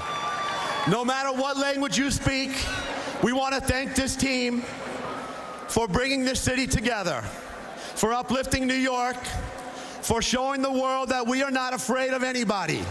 Even if you are 7'4" and the refs refuse to call a foul on you no matter what. We are not afraid of you. We do not back down, no matter how far behind we are. We were down on 9/11 and we came back. We were down in Sandy and we came back. We were down during COVID and we came back. We were down 29 points against the Cavs, against the Spurs, them too, and we came back. We are New York. We don't stop fighting. You should be afraid of us. We are the champs because of the New York Knicks. We love you. Knicks in 5.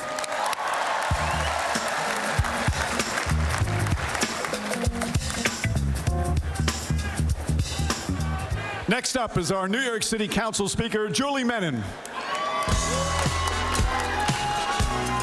I've got one thing to say to you. Let's go Knicks! Let's go Knicks! So we are officially going to change the New York City motto to Knicks in 5. I just want to thank the whole Knicks organization for everything they stand for. Grit, perseverance, never giving up. This is what embodies our city. So whether it was after 9/11 or during COVID, we always came back, and that's what our New York Knicks did. We owe you a debt of gratitude for bringing joy, unity, euphoria back to our city. So in closing, let me just say, Knicks in 5.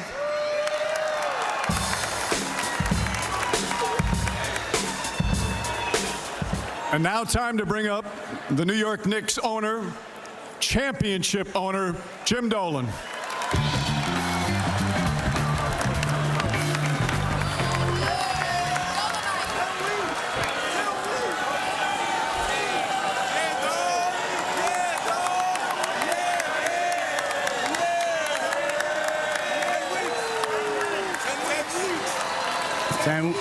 10 weeks, baby. Hello, you Knicks fans out there. Yes, thank you for waiting 53 years. Although I have to say, when I look out over the Knicks fans here, you all don't look older than 53 years. Some of you weren't waiting 53. You weren't born yet. But we're very, very happy to have brought you a championship. I'm very proud of our team. Look, I don't need your vote. I don't need to quote to you, right, about what happened here, and because if you're real Knicks fans, you know it already. So thank you for supporting our team. We're going to keep working to bring you even better basketball, although it's hard to imagine that we get much better than this. But we will, right, fellas? And thank you again for your support.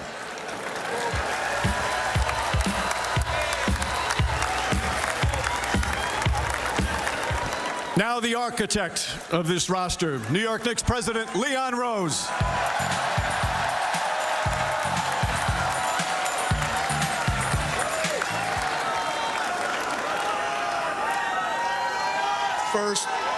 First, I want to thank Jim Dolan, who I've known for many years. I want to thank him for bringing me into the organization. What's that? Speak up. Speak up. They can't hear you. Can you hear me? Yeah. All right. First, I want to thank Jim Dolan, who I've known for a very long time, and I want to thank him for bringing me into the organization 6 years ago. He's believed in us through every step of this journey and supported us in every way imaginable. To the players, as you heard, the cardiac kids, no quit, find a way to win, really representing the grit and the character of the people of New York. Your commitment and sacrifice was second to none.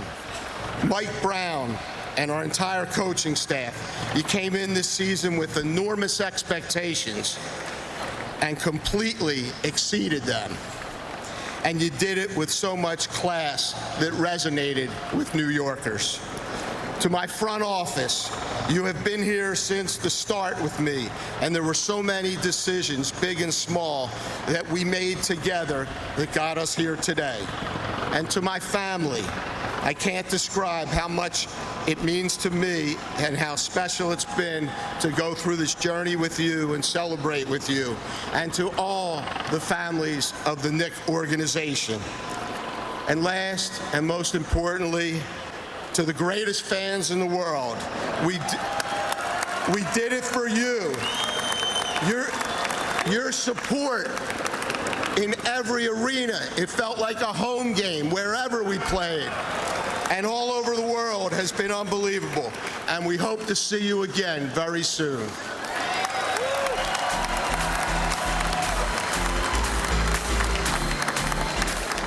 Now please welcome the championship head coach of the Knicks, Mike Brown.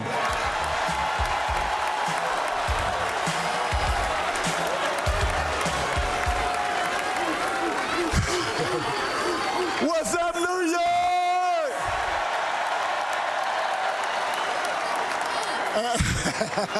Hey, first of all, I'd like to thank the governor and the mayor for doing this for us. I'm proud of Mr. Dolan, Leon and his staff, all the players, all the coaches Jamal, the front office side, all the Knick alumni that I see out there. We appreciate you guys. Pat Ewing, I got to give you a shout out. You've been with us this whole journey.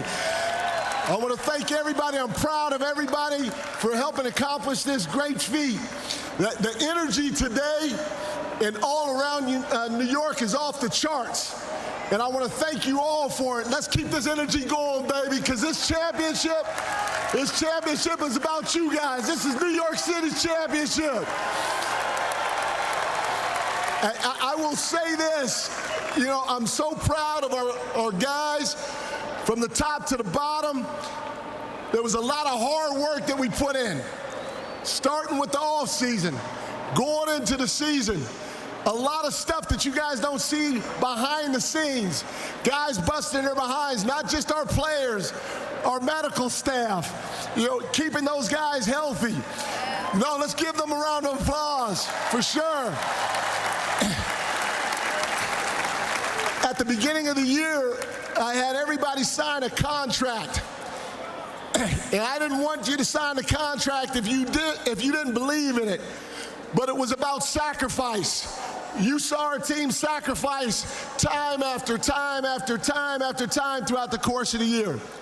You saw our team stay connected through the most adverse times through the course of the year. We had our ups, we definitely had our downs, and our group stayed connected through those times.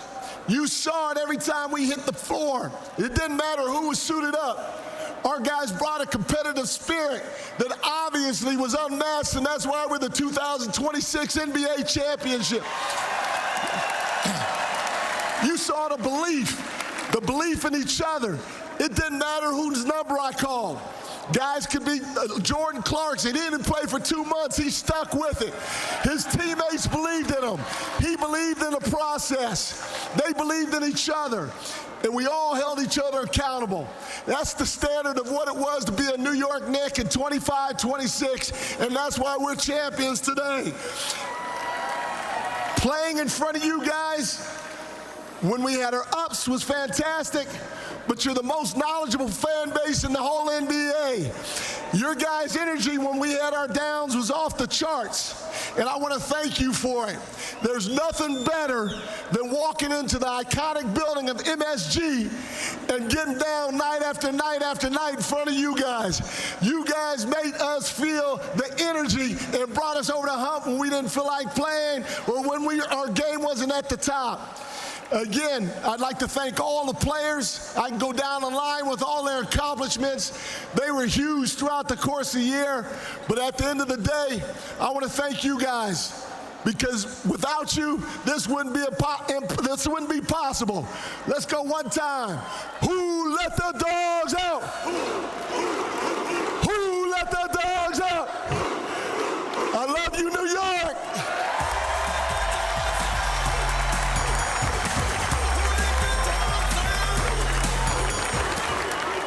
And now time to hear from the 2026 NBA Finals MVP and the captain of the Knicks, Jalen Brunson.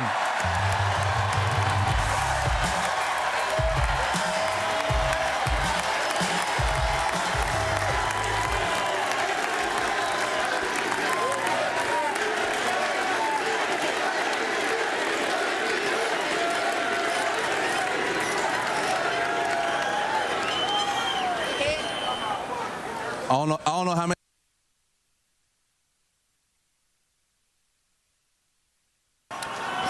First and foremost, I want to say thank you to Jim Dolan and the front office for believing in the kid no one else would.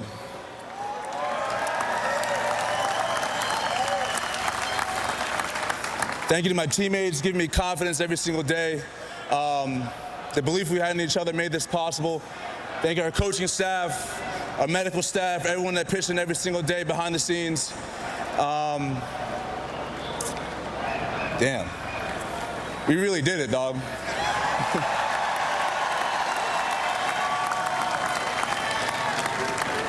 Somehow, some way, I knew we were going to find a way to get this done.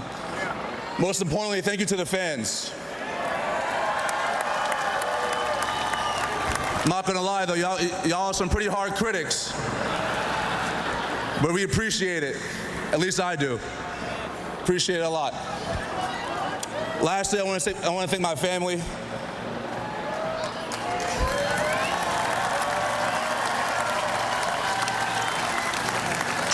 Truly, without them, their sacrifice and everything wouldn't be possible. My inner circle, I mean, they keep me humble every single day. They don't let me get off track for nothing. Damn, New York, we really did it, man. We really did it. Wouldn't trade this for a world. And lastly, there's a lot of people that have a lot of negative stuff to say. There's a lot of people who have a lot of opinions. But when you prove them wrong,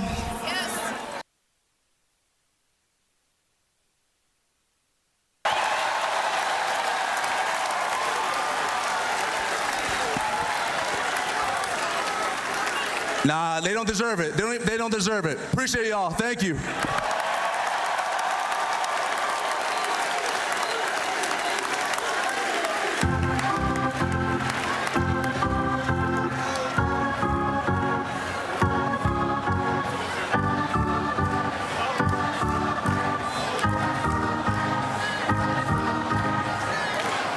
All right, now it's time for one of the highest honors a city can give as we invite the mayor to come up once again and present the official keys to the city to your 2026 NBA champion, New York Knicks.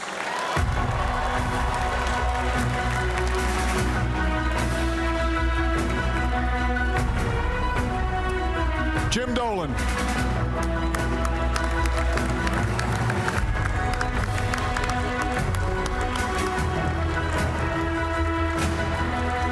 Dolan.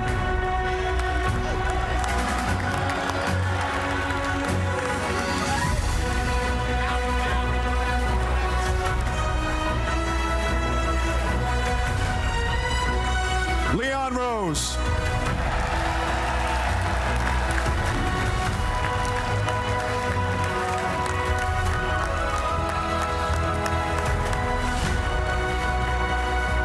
William Wesley.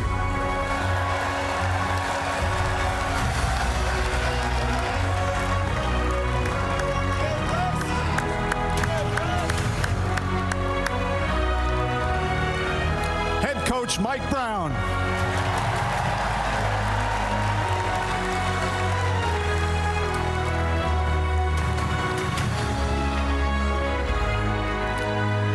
Assistant coach Chris Gent.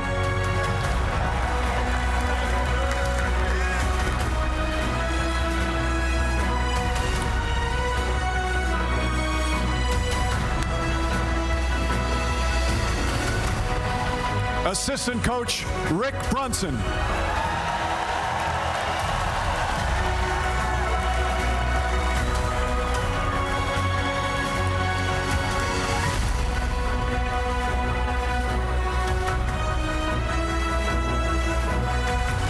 Assistant coach Brendan O'Connor.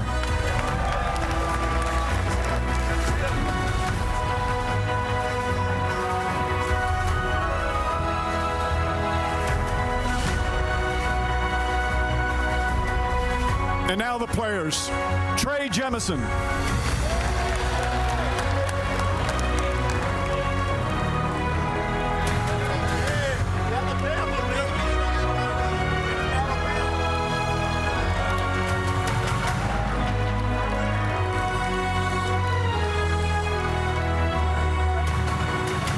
Dylan Jones.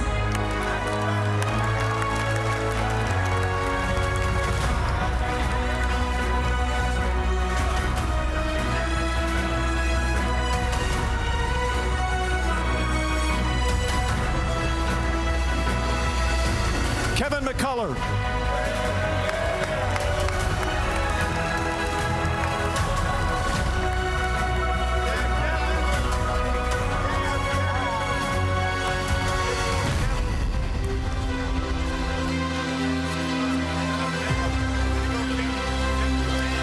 Mohamed Diawara.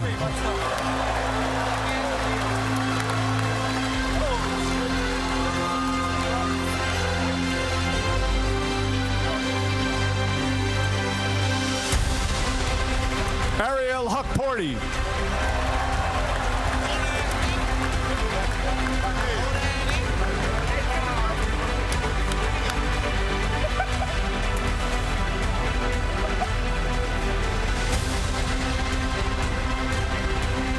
Pacome Dadier.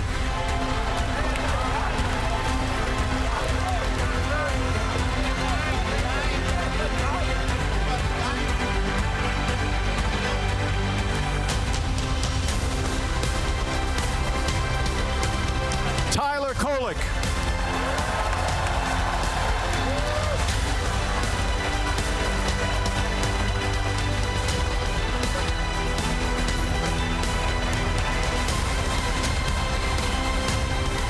Jeremy Sohan.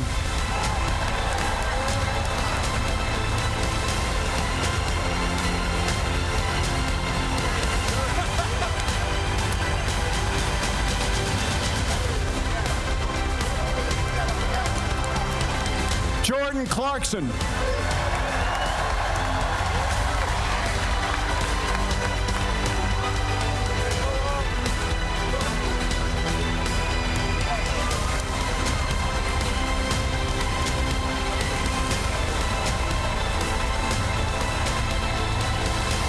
Jose Alvarado.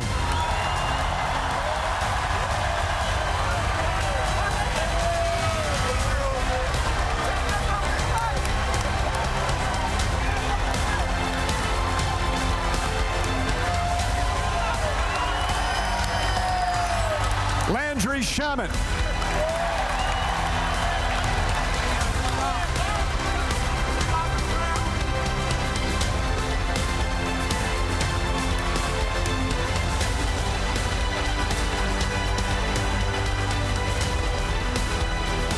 Miles Deuce McBride.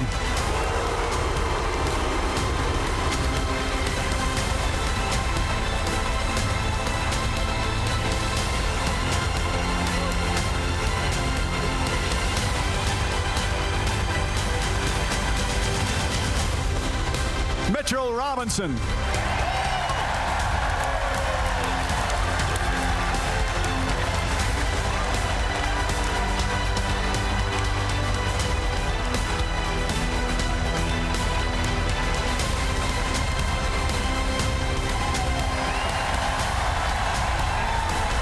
Josh Hart.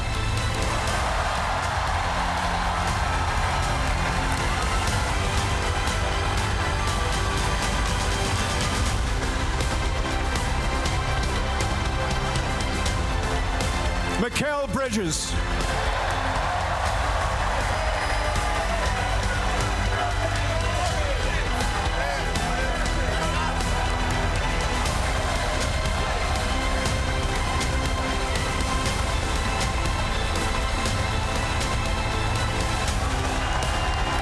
OG Anunoby.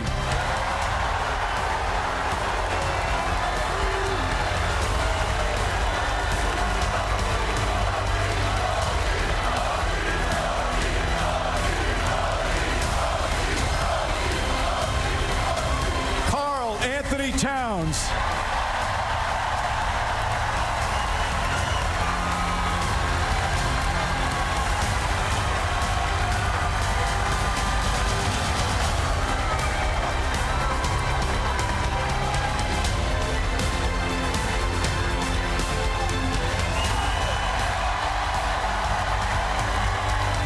And Jalen Brunson.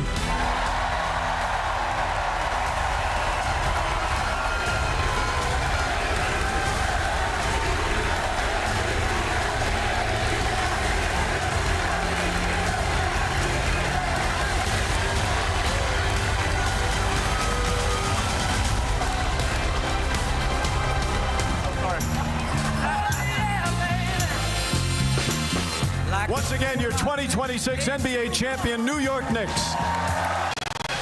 And that is how you end a parade for champions. Our New York Knicks. We've got Queen playing in the background. We are the champions.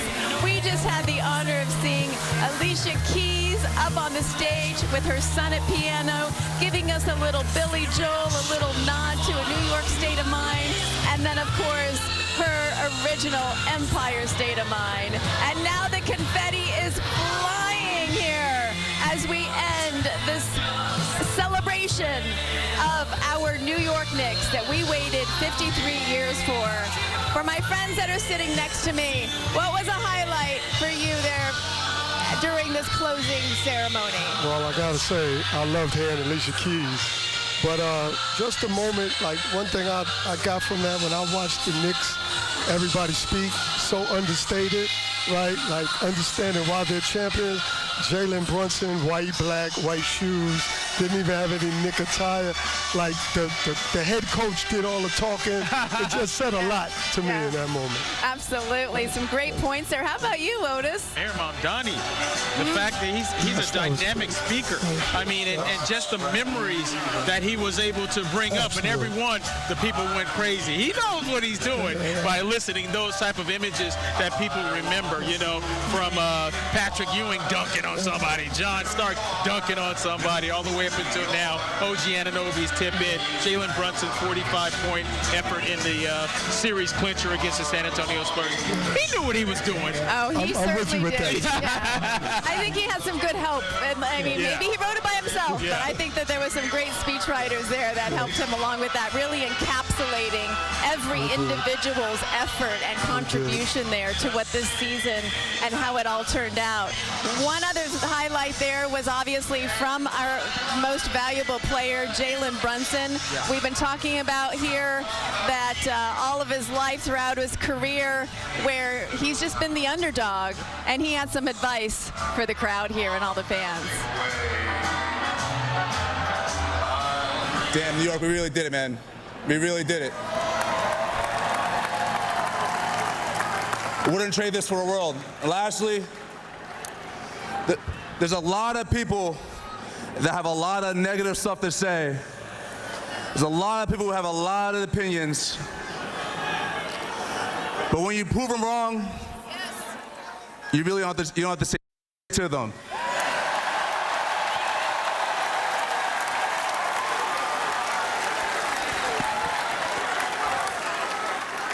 Nah, they don't deserve it. They don't deserve it. Appreciate y'all. Thank you.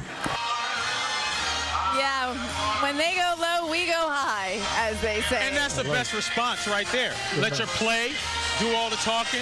They can eat the crow while you celebrate a championship, and that's what Jalen Brunson was able to do. Love it. He's going to change front offices' minds. Yeah. I love it. Oh, definitely. Love it. It's so true. So let's get over to Dick Brennan, our anchor buddy here at City Hall. Dick, you had a closer vantage point than we did. How was it from your view? I mean, it has been 53 years, but I got to tell you, the Knicks won on Saturday. I didn't feel it until Alicia Keys and the confetti hit me like a wave. I mean, this has been a lifetime. We went from Clyde all the way to Jalen, and now heaven. It literally doesn't get any better than this. And I thought that all the speakers were great.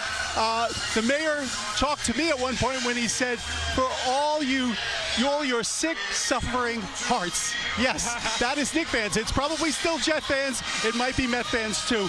But honestly, with Frank in the background, could be a Yankee game, could be a Knicks game. It's New York. I know, it's these moments, Dick, where literally you just want to just capture and make sure that it is tucked away in a very safe spot in your memory, because there are times, and we all know it, that things just aren't going great and life just doesn't seem as bright. But then you reflect on days like today and you say, you know what? We were so inspired by the fight that this Knicks team showed us and proved to us, and look at what they were able to accomplish. It's all about leaving a legacy. And they certainly have. I mean, this is the first team to win a championship in 53 years, and the way they did it reminded a lot of people of that team that won it in '73, the teamwork that they were able to exhibit. And this team has etched themselves in that history book as well. Incredible. Legends. So I know you're a little biased, maybe both of you, but when it comes to sports teams. How do the New York Knicks, these New York Knicks, rank when it comes to the best teams that we have ever seen? And maybe not even just basketball. Yeah, overall. That's a hard one for me. I really have to think about that one because I'm a basketball person. Yeah. So I got to really digest that. Yeah. So when you're talking NBA, you're talking Golden State Warriors that went 15-1. This team went 16-3, so they're right there in the ballpark. Again, lost 2 games by 1 point each. Right. That's incredible. Had the greatest point differential ever in NFL and NBA Finals history. So you got to put them up there just on that alone. And again, the way they did it, it's going to evoke all these emotions because they snapped the curse. I guess we're not going to call it a curse. Let's just call it a drought. The curse was of the Bambino with the Boston Red Sox, but they ended the drought. So they have a special place in New York fans' hearts. Oh, for sure. Yeah. And I just like to live in the moment. We kind of always create this now then. The New York Knicks were great this year, 2025-26. I love it. We can talk about that other stuff, but right now, New York Knicks, all about the Knicks. And they set a new height on that bar for sure. Yep. Absolutely. More coverage right after this. We're going to wrap things up here as the temperatures are starting to rise here in downtown Manhattan, and the Knicks will now be making their way to their next destination. Maybe it's overseas in some island. Who knows? But we'll be right back.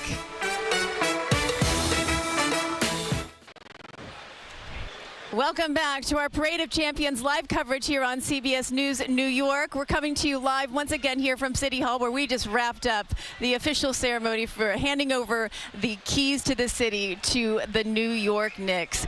We've been on the air for almost 5 hours here today. It's been a lot of planning to get us here, and we hope that all of you at home have enjoyed our coverage. Otis, what are you thinking? I'm just thinking it was perfectly executed today. I think it hit every right note, including, no pun intended, that final note by Alicia Key with Empire. I mean, it was just tremendous, and it was a culmination of 80 years since this organization was founded, and this was the celebration today. It was awesome. What about you, Rod? Great moment for New York. Great moment for New York City basketball. I'm happy and I'm glad that you guys invited me here. Like, this has been an experience, to be here, because we touch history. Yes. Right, and we're in New York City, so we'll be reliving this for years to come. So I'm appreciative and happy that I was a part of this. New York City legend right there, folks. Yeah, well, we loved having you. You added so much here to our broadcast. You were an essential player, and I loved hearing your perspective, and I'm sure all of our viewers did too. Yep. Appreciate you. Like I said, a lot goes into these broadcasts, and I just wanted to give a shout out to obviously Otis and Rod. We had Chris and Doug and Alan and Steve and Dick, and we also had Jen Bisram out here, but for some reason we couldn't get her. Sometimes live TV happens and there's some technical issues. There are a lot of people here behind the scenes. Some of them I can see here, some of them are out doing some other work, and some of them have been working overnight and probably laying down for a nap. But thank you, and to all the folks back in the studio as well. So much goes in to these productions, and a big hat tip, because you make us look good and make this look easy, and also it's all for you back here at home. So thank you for joining us for this Parade of Champions. If you would like to relive it, because it is worth reliving, check out our website at cbsnewyork.com. We'll be posting all of the highlights there from the New York Knicks journey up to the Canyon of Heroes. We're now going to leave you with some of the best highlights, some of the best sounds from today's parade. For everyone here at CBS New York, have a great afternoon, and if I can make it back to the broadcast center, I'll see you at 5 o'clock.